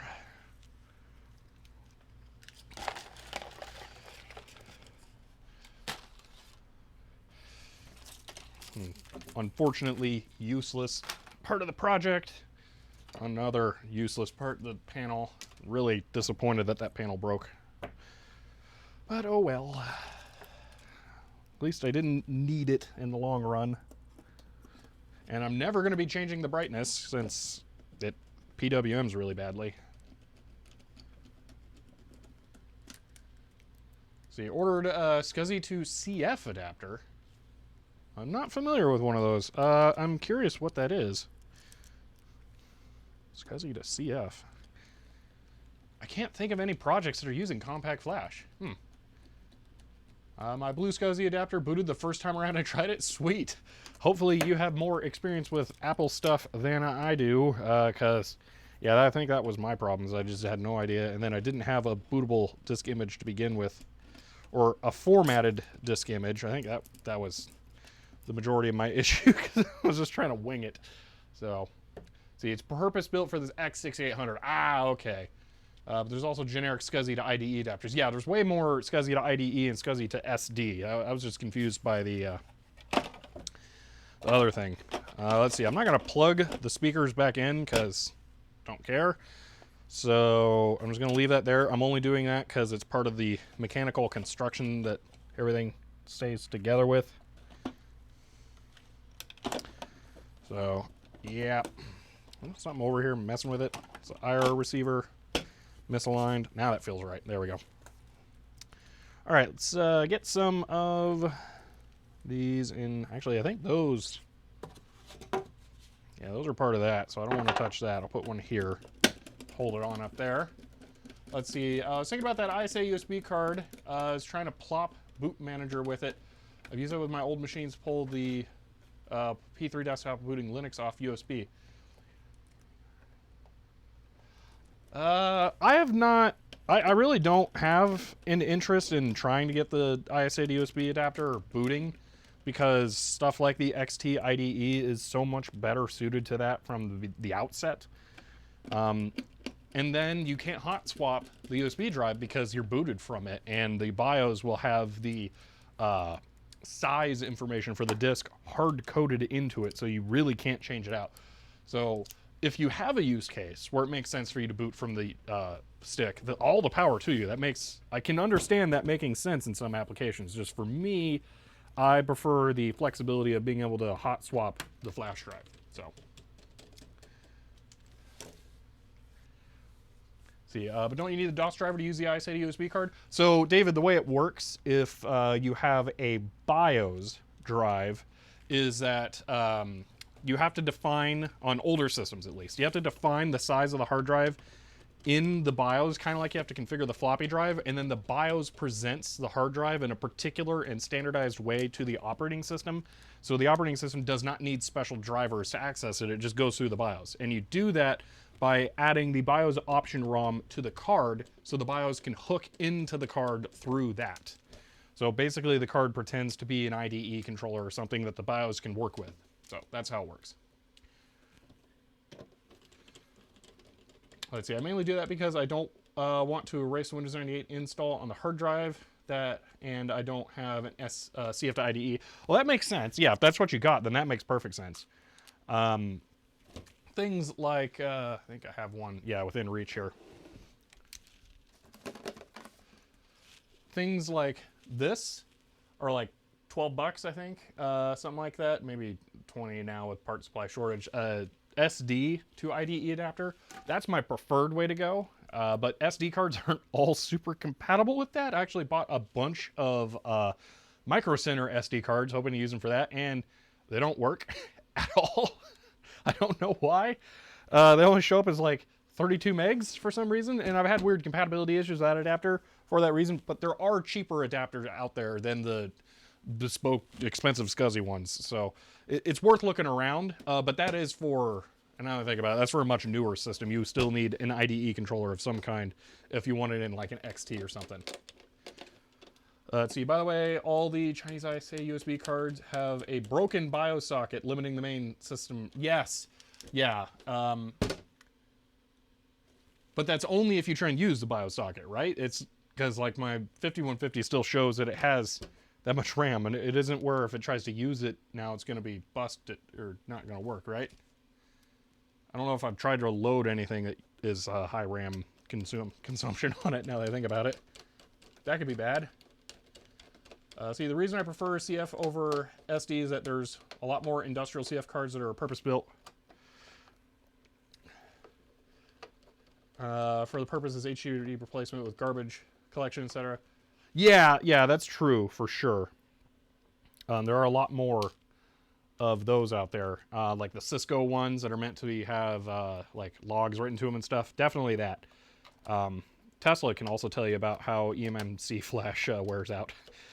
But for the old systems, I mean, I'm not writing like a ton of data onto them, so I'm not that concerned about it. And SD cards are so cheap now. CF cards are getting really expensive since they don't really make them in capacities that are useful for vintage stuff. And then the ones that are still made are like high performance camera things. So yeah, I just go SD because that's so much more available for modern storage. Why won't any of these screws go in there? I think there's like one last thin screw that I'm missing or something that I need to go in here. None of these are the thin ones. Why won't this go in? So, yes, only if you put a ROM in it. Yeah, I'm behind. The delay is not that bad. I didn't acknowledge it. Okay, it's good to know that it's only if there's a ROM in it.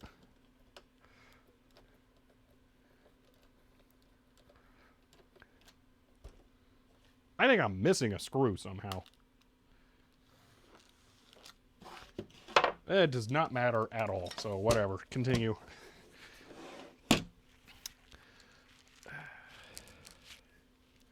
See, there are industrial SD cards too, but they're kind of less common and expensive. Yeah, I can see that. I bought a whole lot of new old stock 512 megabytes SLC CF cards one time. That is nice. I have not had an opportunity to do something like that. And then sometimes I really want like bigger cards. Like my Windows 98, my tiny Pentium system that I put the 2 SD cards in. What is going on with these screws? They're like cross-threading and just blah. I wanted 2 camera Thank you. I wanted two 32 gigabyte cards in my Windows 98 Tiny Pentium system, and that was expensive. Getting industrial cards of that capacity would have been super duper expensive. But I only went with that because they had, there's a dual CF IDE adapter for those that just poke straight up. So yeah. Also ATA SSDs, yeah. I have not tried any of those, personally. Seriously, what's going on with these screws?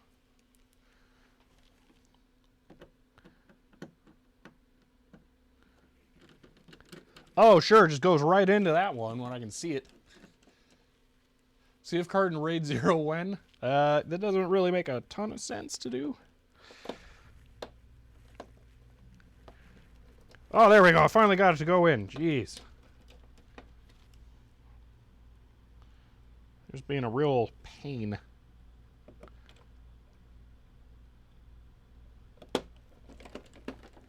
See, I have an industrial PCMCIA card in your HP 200LX. That's sweet.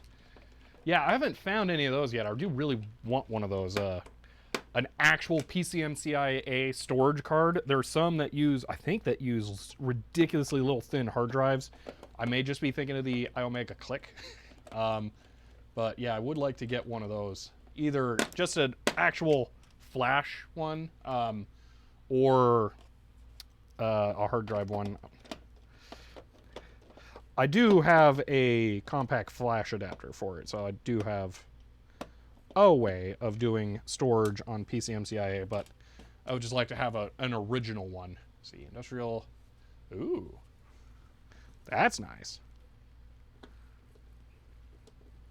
Yeah, Transcend is who I went for with the cards I put in my Tiny Pentium as well. The other thing is if you're getting compact flash cards, you kind of have to get old ones because you need them to support the 8-bit IDE mode to work properly as a hard drive. Why do I have 5 screws left, but only 4 spots to put them in? Did I miss one of these? No. Does it go in that hole somehow? Oh man, that's gonna be a pain in the butt to figure out how to get that in there. So I just had a dumb thought. Imagine NVMe to IDE adapter. I mean, I'm sure someone's done it. Because you can probably adapt NVMe to SATA and then SATA to IDE or something like that. The 100 megabyte full length card. Ooh, that's nice. So you got 500 megabytes SanDisk card from Amazon once. They still sell those? Yeah, you can get some. Typically, though, you're paying a lot.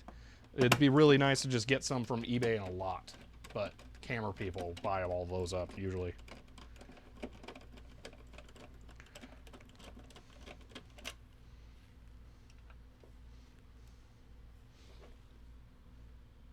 Kind of funny. If I remember right, my Blackmagic there that I'm shooting this shot with actually has compact flash card slot.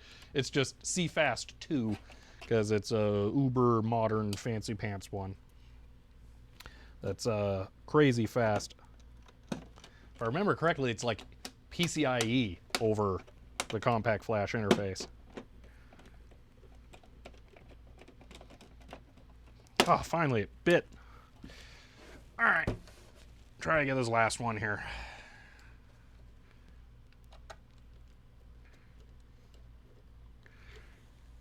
It goes immediately the first try. Wow, wow.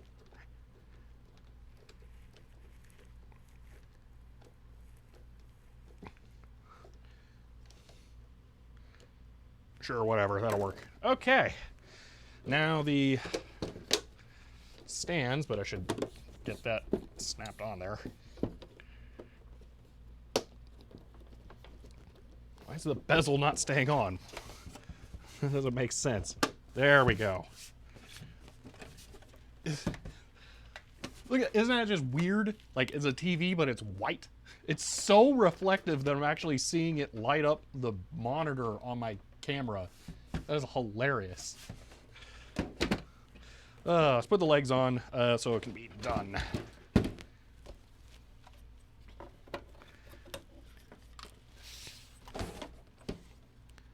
Well, these have like little rubber feet on them. That's hilarious that they even bothered. It weighs so little that they probably don't even grip enough to make a difference. Where'd the stand screws go? There's 3 and 4. I can't believe I'm using this camera this much for this stream. It's hilarious. Let's see. SLC card. Yeah, the SLC cards are the high endurance ones. They have much stronger individual read-write cells.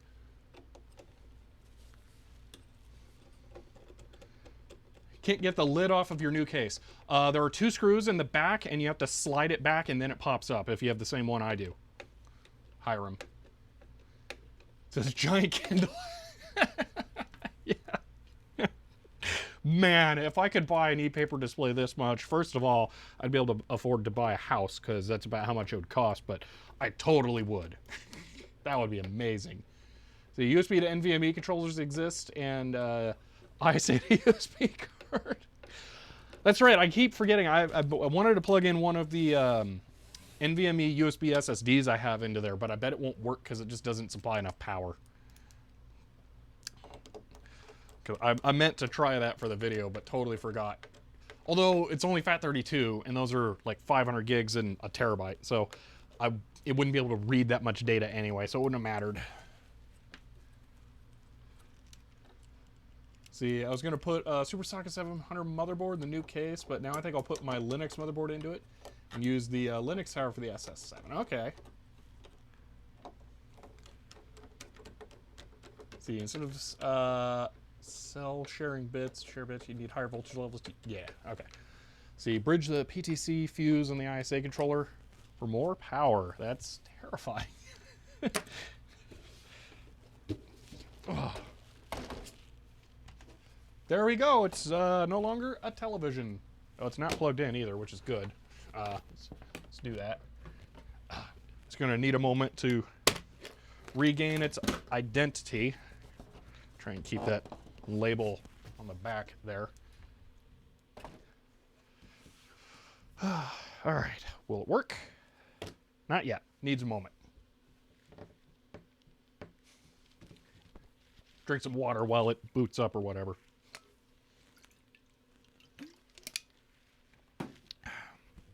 How you feeling now, TV? There we go. It's a light panel. CFast is SATA. Ah, okay. Man, that looks really bright on the camera, but I swear it's not that bright in person. But that'll work. It is so blue. Gosh. If I use this at all in videos, it's going to have to be the only light source, and it's going to have to be color calibrated just for this. And I bet the CRI is going to be terrible. What will you use it for? I have no idea right now because the color is so terrible, it does not get to be a main filming light. I mean, I could see putting it like up here, maybe. But even that, it's awful. So, yeah, put a gel on it. I mean, maybe. It's so bad. It's so blue. All right, here, let me do this. I'm gonna, because would be great for working on a car engine. Yeah, I could get some like giant magnets on like foam and then snap it to the top or bottom side of the hood. That would be pretty sweet. Wouldn't work on my town car because the hood's aluminum. Because it weighs 1,000,000 pounds if it's steel, and they know that you can't do that. So I'm going to control my camera and reduce the aperture here in a moment. If I can get the thing to connect. Let's see. My favorite kind of refurbishment? Yeah, can't use it. I mean, it's usable for something at least. Okay. So, there you can see how blue it is. That is very blue. That's how it is. The other lighting in here is white, but that sucker is blue. If I adjust the white balance, okay, I'm currently at 4150 here. If I try and make it white, so that looks white, but then I'll bring this back up, and look how yellow everything else is. It's so bad. I'll bring that back to what it was-ish. There we go. So yeah, super duper blue. Go and make you change the color settings of the TV. Yeah. So you might have HDMI out to calibrate to the TV settings. You're not going to be able to calibrate the backlight. The backlight are literally just LEDs on strips in there. I mean, there's nothing that can be calibrated. So looks like the lighting in my room. I hope not. That'd be awful. Yeah, warm light is better. That's part of why this is not great. So I don't know. Really not sure what the final destination for this is going to be. Yeah, peanut butter's fine. Squid pig. I'm getting the mouse ready here. Let's see. How's it light up a piece of paper? Oh yeah, I do have that over by my printer. I got a lot of paper. Let's see. That's a loose sheet. It's so blue. Oh my gosh. It's almost purple. So there's, I mean, I'm not really sure what we're looking for with the paper here. The paper's just gonna look blown out on the camera. Over here, the GoPro has really bad issues with blue light.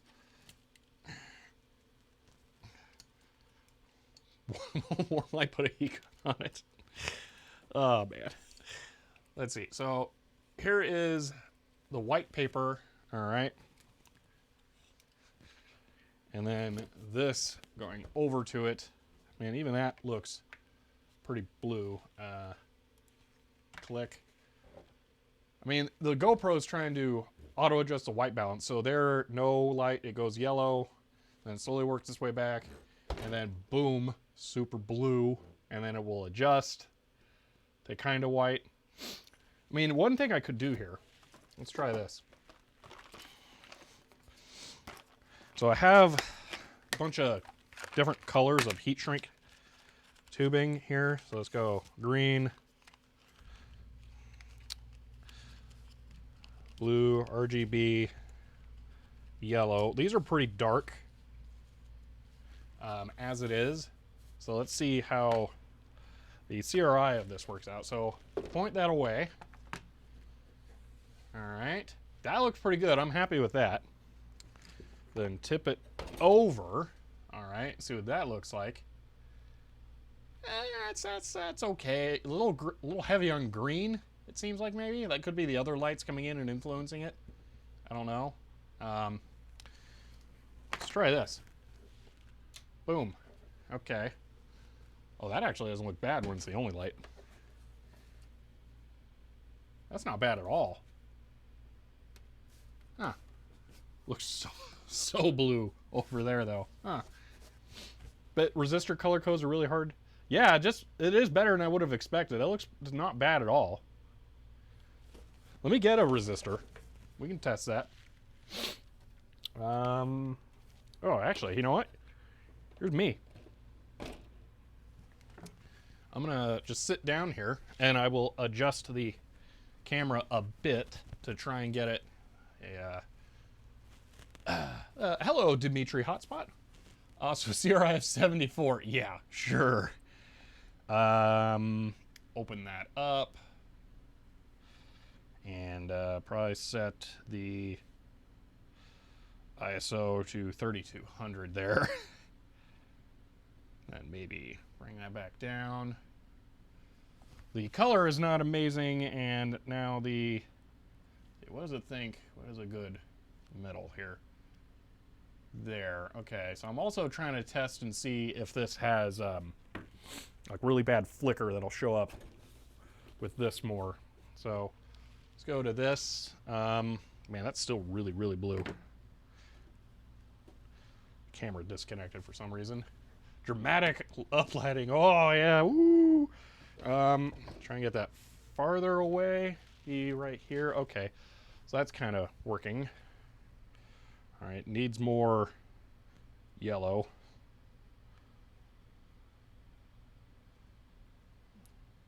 So that's okay. It's so bad though, because the lighting on the other side of the room is coming through now, because it's not quite bright enough for this. So You know, you get some of that filter film to use on stage lighting, put on. Yeah, I could. See, that's cool. You're thinking about adjusting the colors once in a while? I can't really adjust the colors of the television because I've removed the panel. I have the panel sitting over there, so this can't be adjusted. Thumbnail shot. See, if I'm gonna do a thumbnail, let's try and do a thumbnail shot here. So something like this. Hey, something like that maybe. Let's see. That's good. Yeah, I think that, I mean, this looks pretty good once it's adjusted. Oh, the keyboard shirt. Let's see. Oh, that's got some pretty heavy. How does this have so much yellow? I think I should go turn off the other lighting in here because there's no way the keyboard shirt should be that yellow biased. Let me turn off that.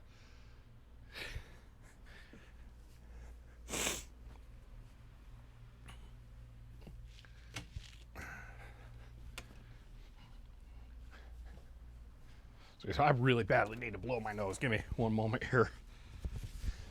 Oh. Okay. That seems better. That does seem better now. But still, it's too blue now. Again. So maybe there for white-ish. Can I do auto? The wall is white behind me, so if I step over here, auto, that's what it thinks auto white is. All right, that seems a little green to me, so I'm gonna take some tint out right there.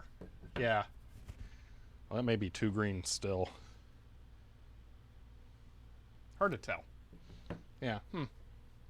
Imagine this with an even larger panel. A larger panel might actually have a better backlight too. See, the whiteboard was yellow. Yeah.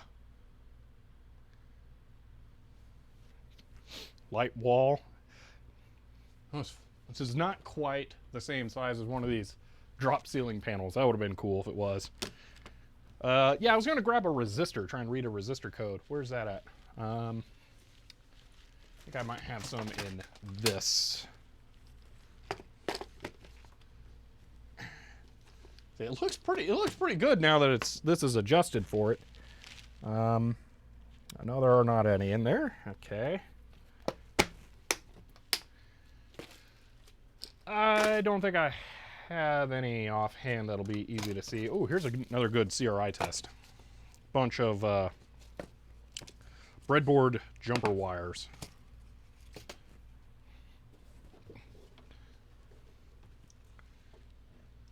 See what that looks like up close. Actually, I'm going to do this.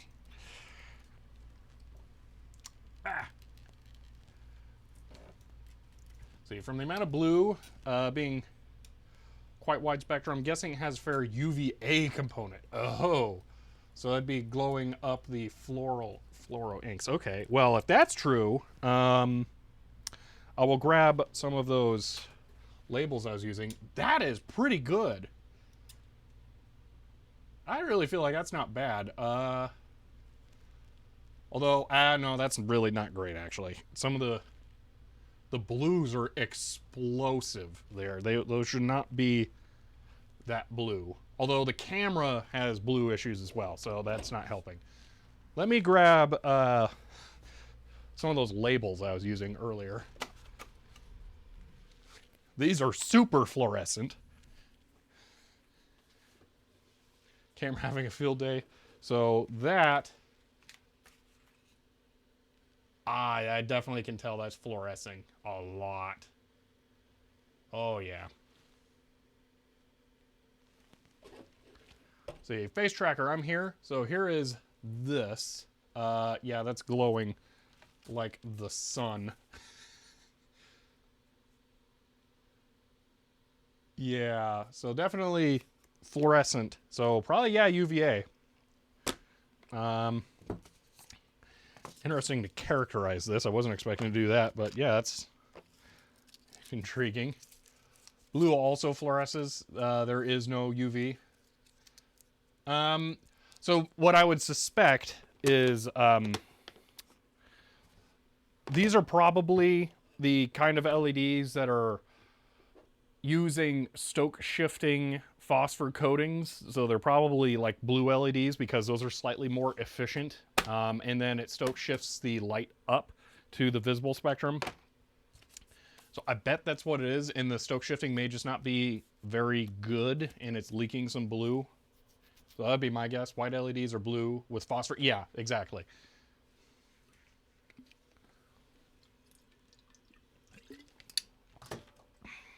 Let's see. I'm curious. I don't really have a good way of putting this farther back from me. I was gonna see what it would look like slightly farther back. Maybe if I take this. Ooh. Almost snapped the panel in half there. Take a computer chair. I'm going to rest it on that slightly farther away and tipped up. So there's the whole scene lit by just the television. See, seems maybe a little... That white balance is so hard to get. I'm going to let it auto white balance again. It might be hitting the blinds too. The white balance square is about there for this camera. So yeah, it's probably catching some of the stuff at the bottom. Not doing great overall. So let's do that, and then exposure. Bring this up a little bit. Yeah, that's okay. It's not great.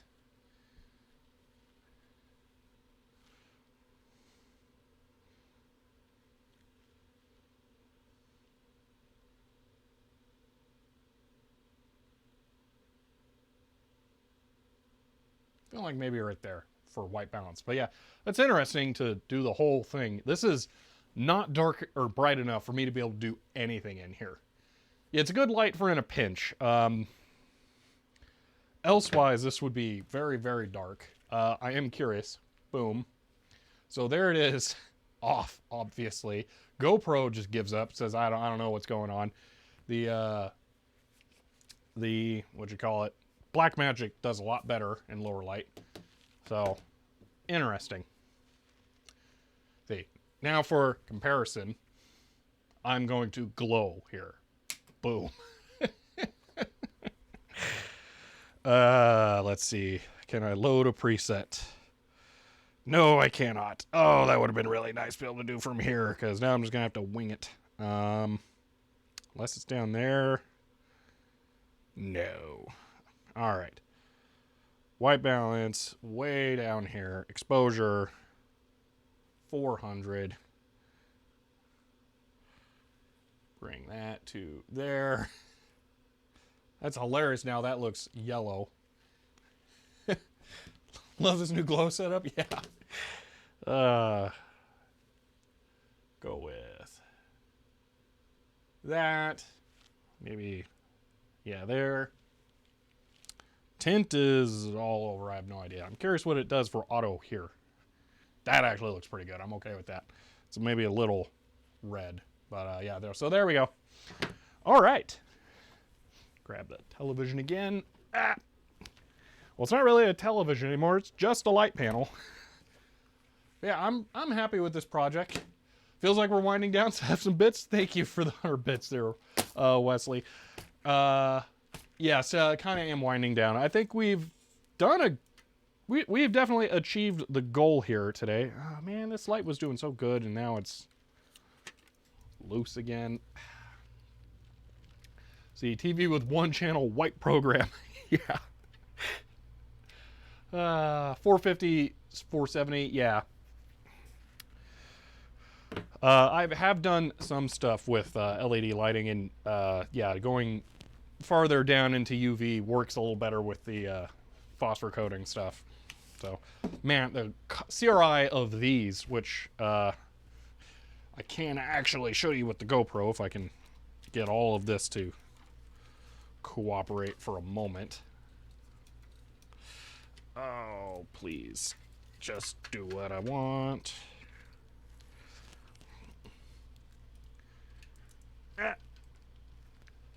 Yep, that workbench is very messy. There we go. So these lights are nearly perfect. They're fluorescent. lights, and they work really well. I only use them here because I don't want to use them for filming, because back there, which is lit only by the TV, you can't even see what behind the camera. You can see the softbox there. Hold on. That is one of my big lights. That's an LED light that I bought while waiting for those to be delivered. They're not amazing, but yeah, I think that this will be handy in some instances. I don't know exactly when. I think it was worthwhile just because this is the only life that this TV has left. So, I mean, it was this or nothing. And this is definitely better than nothing. So, at worst case, I can use this for just working on stuff in areas where there is very little light.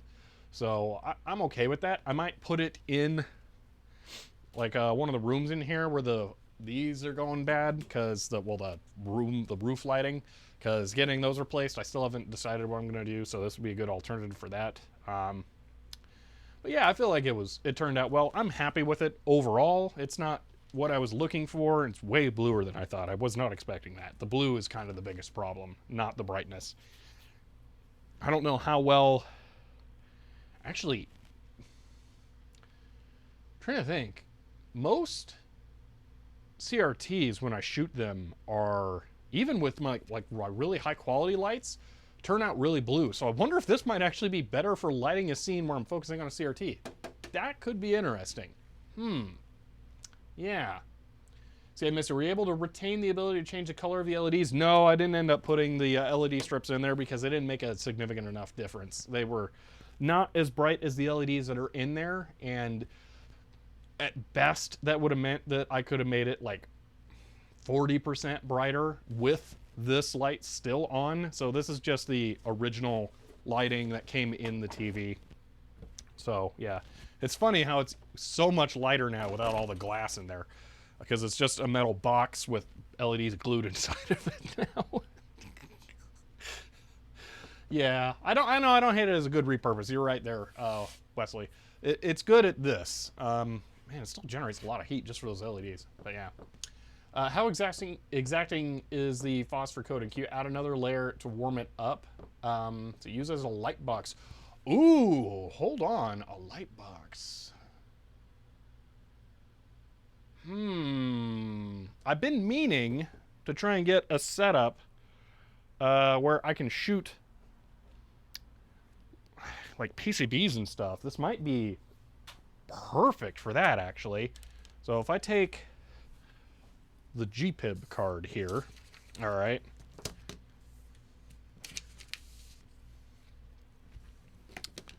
I'm very curious about this now.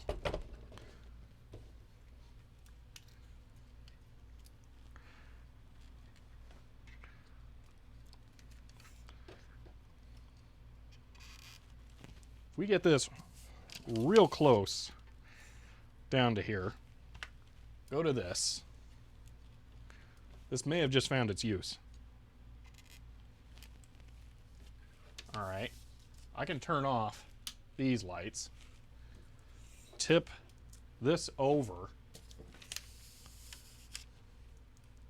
It's hard because there's so much stuff on top of the thing. Yeah, I think that might be the go-to way of illuminating stuff like that, because there aren't reflections because it's just all light. So there are no highlights to do. Let me do this. The view's going to be upside down. But I can stick it a little more under here.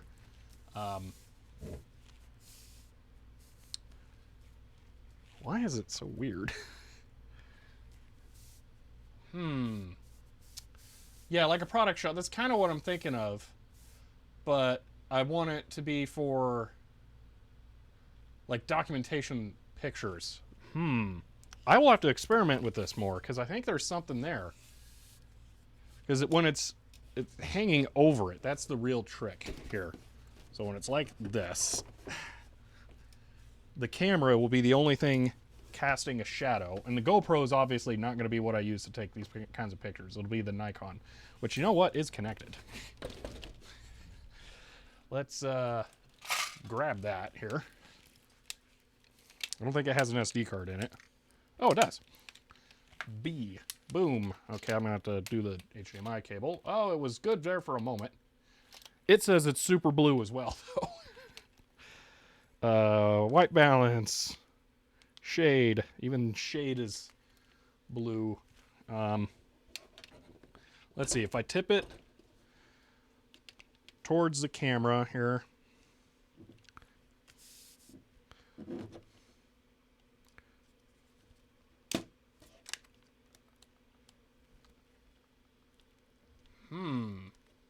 Drill hole in the TV for the camera? Yeah, no, you're not wrong. But that's interesting. Can you lay the card on the screen? Well, that might actually work. Yeah, that is super duper clear. I really like that. Oh, there's your resistor codes.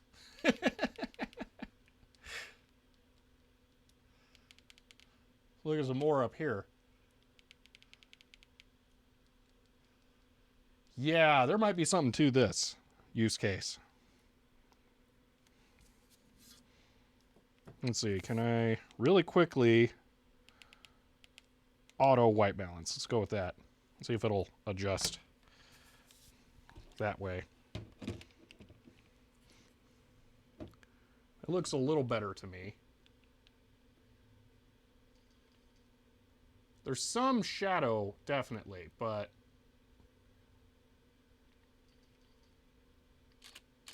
I feel like overall that's really good. Yeah, I like that a whole lot.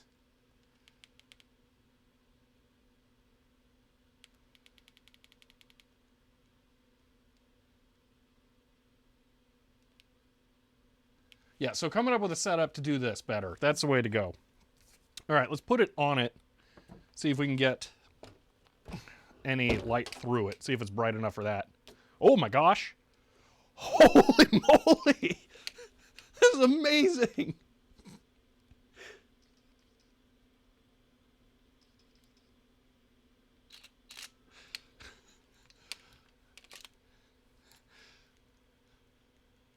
That's incredible.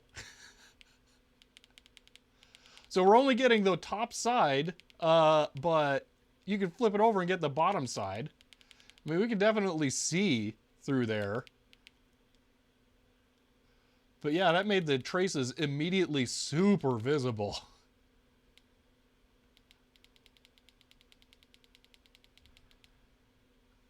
No dignity now. Wow, this is...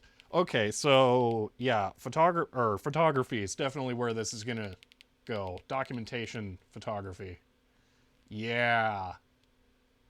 Wow, okay. You know what we have to do now to test this?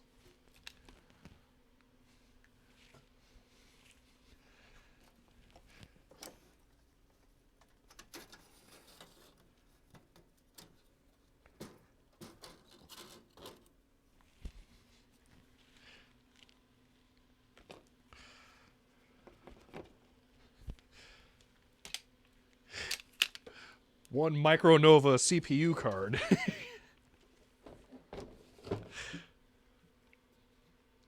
So one thing I forgot when I was documenting the Micronova stuff is that I didn't get pictures of the backside. But yeah, that's that thing.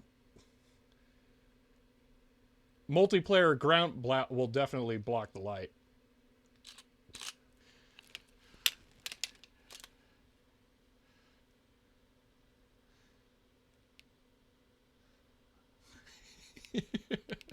Just the instant silhouette. Wow, that's so awesome. But then we can do... Let me find this and grab this to put on here real quick. Getting ESD'd.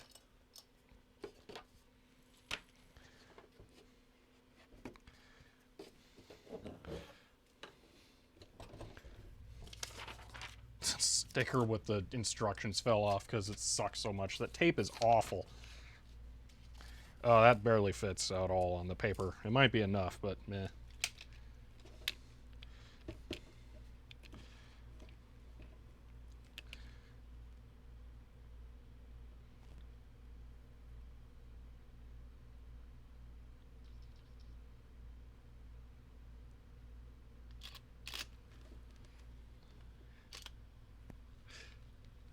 See, I think there's maybe a problem here with the cap. I think it's just catching it all. It's still legible.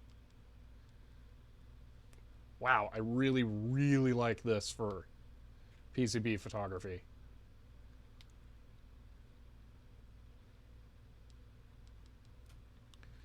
I'm gonna flip it. See what the back looks like.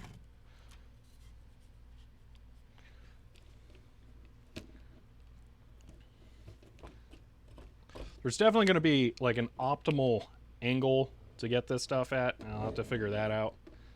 Like maybe slightly less. Here is going to be better.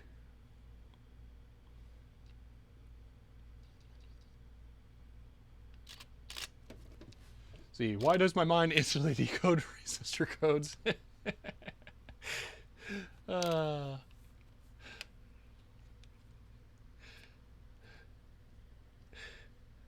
Oh, it got away from me here. I wanted to zoom in.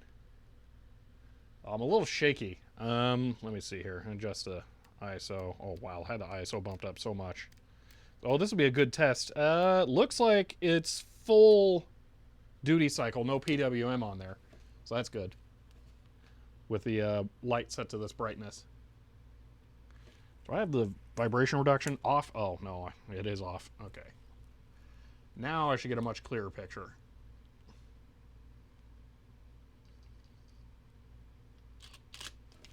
There we go. Thanks, HDMI cable. One moment.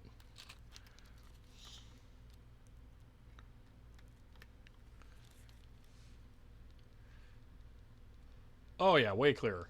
Oh, that's nice. Yeah, I really like this. These are the clearest PCB shots I've ever gotten, for sure.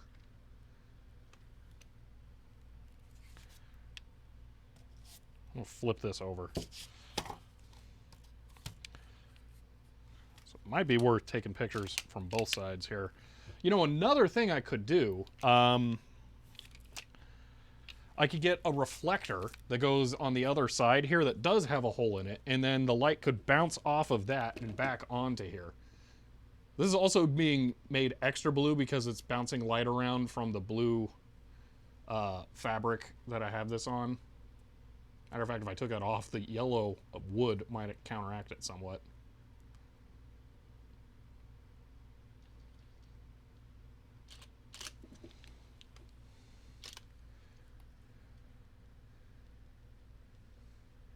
Oh, yeah, that's so good.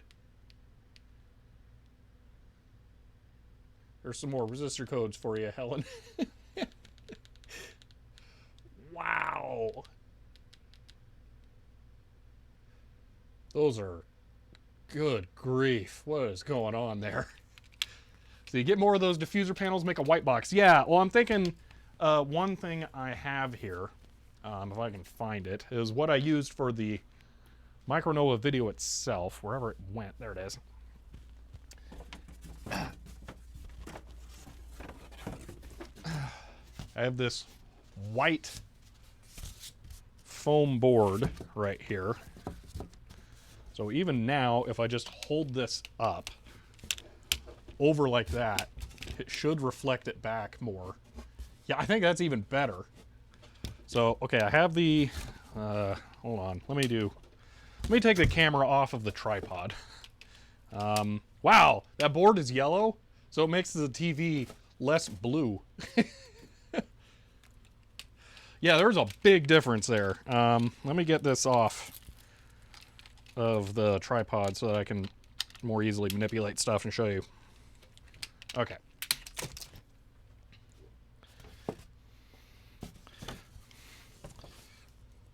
So, here's the lighting with just the TV, and then with the board tipped over it. It's so even. Wow.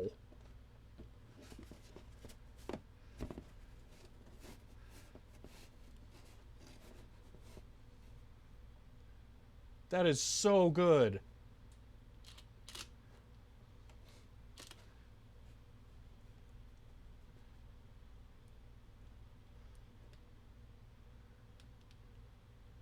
Yep, this is the way to photograph everything in the future. That right there, that's the perfect setup. All right, let's get that GPIB card back in there because it's got some more color and I will be less scared.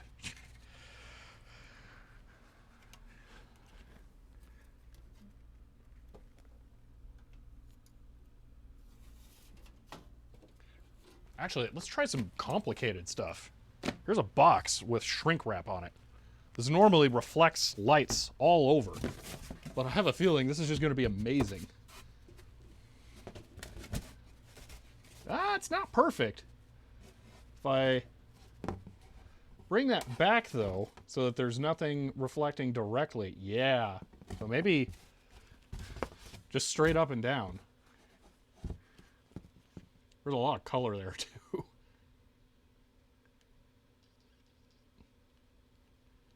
I'm gonna, since I've got, whoops, what did I do? Oh, I turned it off. The Blackmagic has the wheel on the front, and this has the wheel on the back for adjusting stuff quickly. So there we go. The colors aren't bad at all.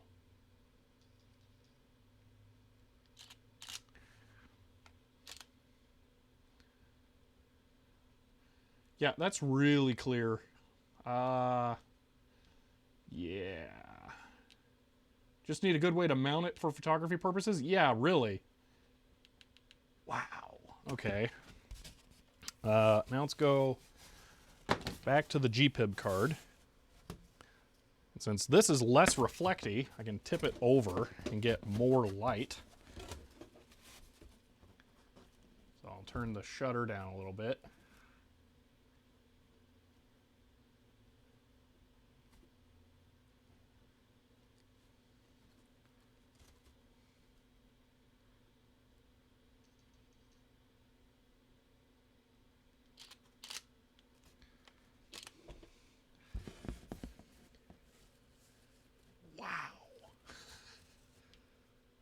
It's so easy to read every single one of the chips, too. Like, that one looks really difficult to read. Is that U11 there? Okay, in person, U11 is nearly impossible to read. But there in the picture, you could definitely make that out. We are nerd sniping Hellencroft so bad. Man, okay, let's give it a weird subject. How about the remote for the TV?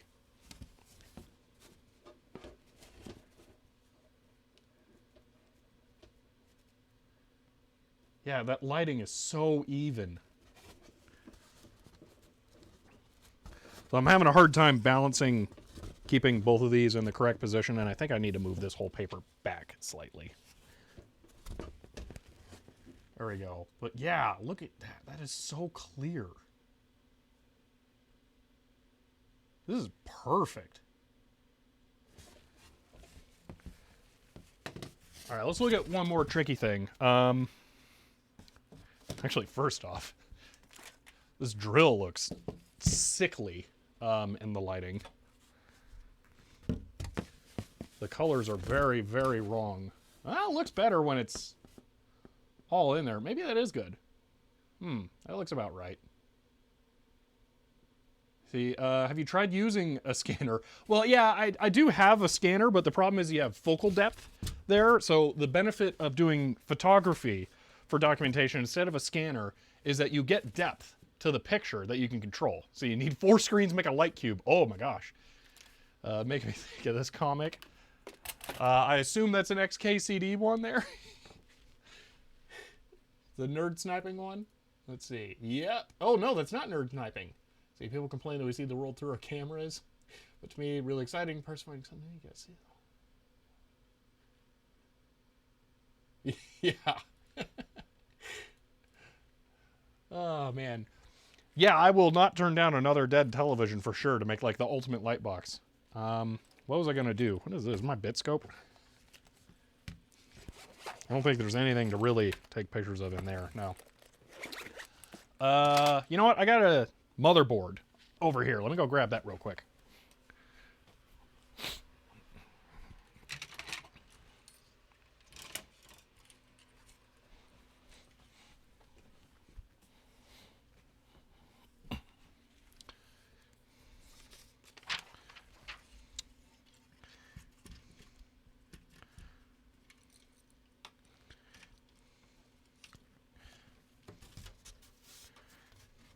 So this is a more complicated one. We got the deep ISA slots, which, oh my gosh, it nails it. It absolutely nails it. Wow.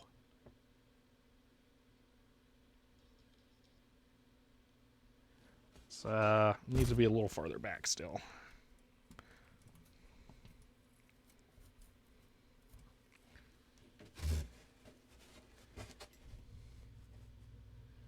Suddenly the price of broken flat panel monitors skyrockets? Yeah, really.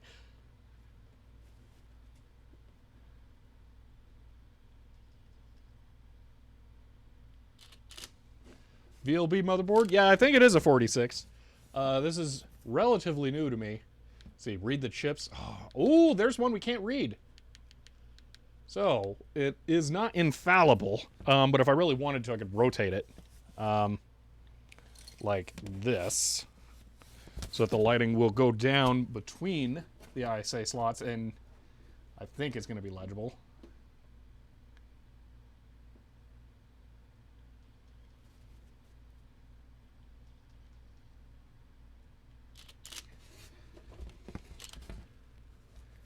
Ah, dang it.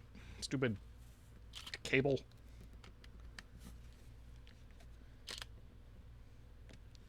Okay, now we can see if we can read that one. Ooh, that one's just really hard to read. Also, there's your ground plane, Helen Croft. Can't really see anything through there. It just looks like stars. Yeah, let's go to the earlier one there. Not that. That's a Super Nintendo. There we go. So, still really easily make stuff out. This is phenomenal.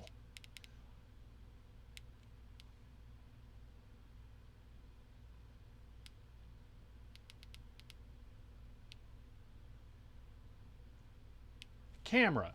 I actually have light on me right now. Thank you.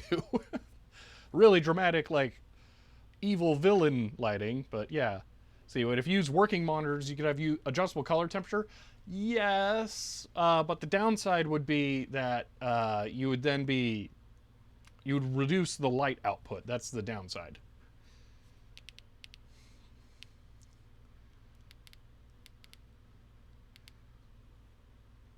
I can kind of make out everything on there. A little shaky.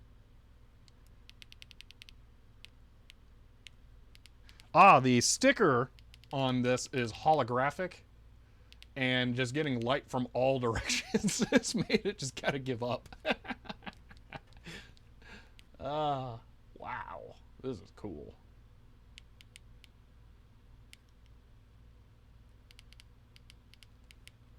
Oh, there's our jumper settings. If I remember right, this is a DX2 66, so.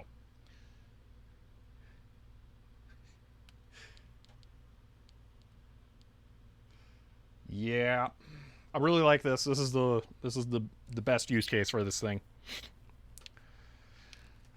All right, let's turn the house lights back on here. And go back to, I gotta be able to click. Go back to this. Wow, this is cool. That was unexpected. I was not thinking that kind of thing would be what I would want to use this for. I was going to end this video like 20 minutes ago, but this was really worth doing. see, NSVLB, I bet VLB cards are hard to find and expensive. Yeah, I thankfully have a VGA card with this, so I will actually be able to make it do some stuff. This came out of a not super functional system, I think. So this is... Oh, it's not that. I thought it... Yeah, there we go. That's what this is. I thought that was this camera. Which... Oh, I bumped... There we go. I thought it was that one. Okay. But yeah. Huh. That was an unexpected turn with the photography stuff. I now really like this. And I'm going to have to make... So, like, if I take a board like this here and I cut, like, a little bit out right there so that I can poke the lens down, and then maybe I could just tape it to the front of the TV so I can... Because what I was doing there, you couldn't really easily tell what was going on. So I can actually do the same thing with the lights on and face it this direction.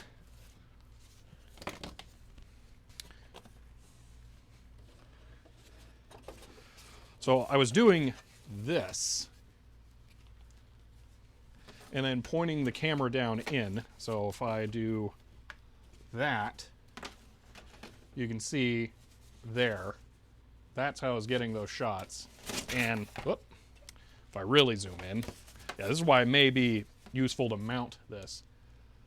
Yeah, this is working out really, really well for getting nice lighting in there easily, yeah.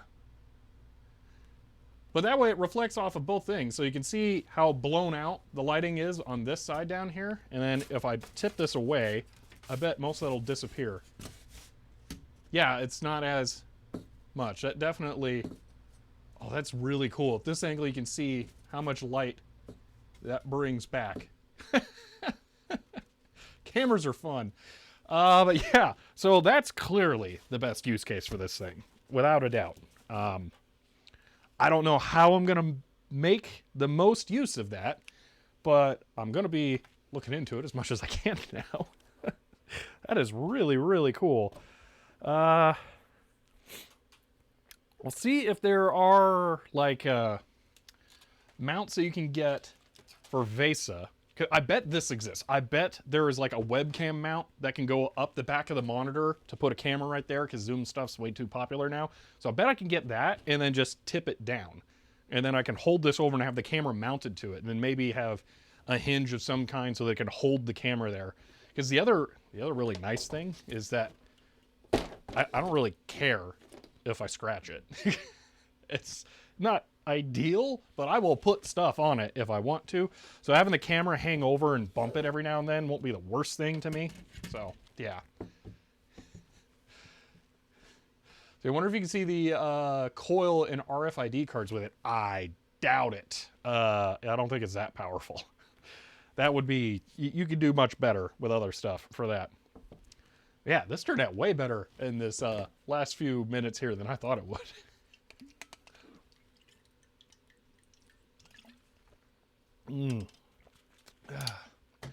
See, I think that's it, though. This stream went a little bit longer than I was thinking, but that last bonus bit there, that was the whole thing just became worthwhile for that. So that was really, really cool. Let's see. You got me thinking about what I should do something for the thumbnail here. Now you got me thinking about it. So now let me see if I can like make a thumbnail shot that'll look really good here.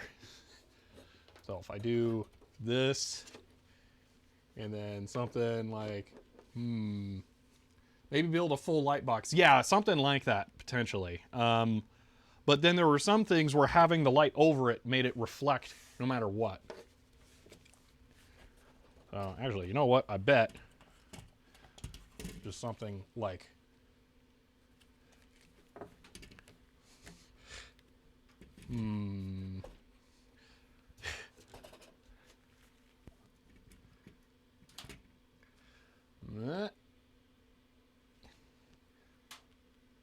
I don't know. I'll find something for a thumbnail in there.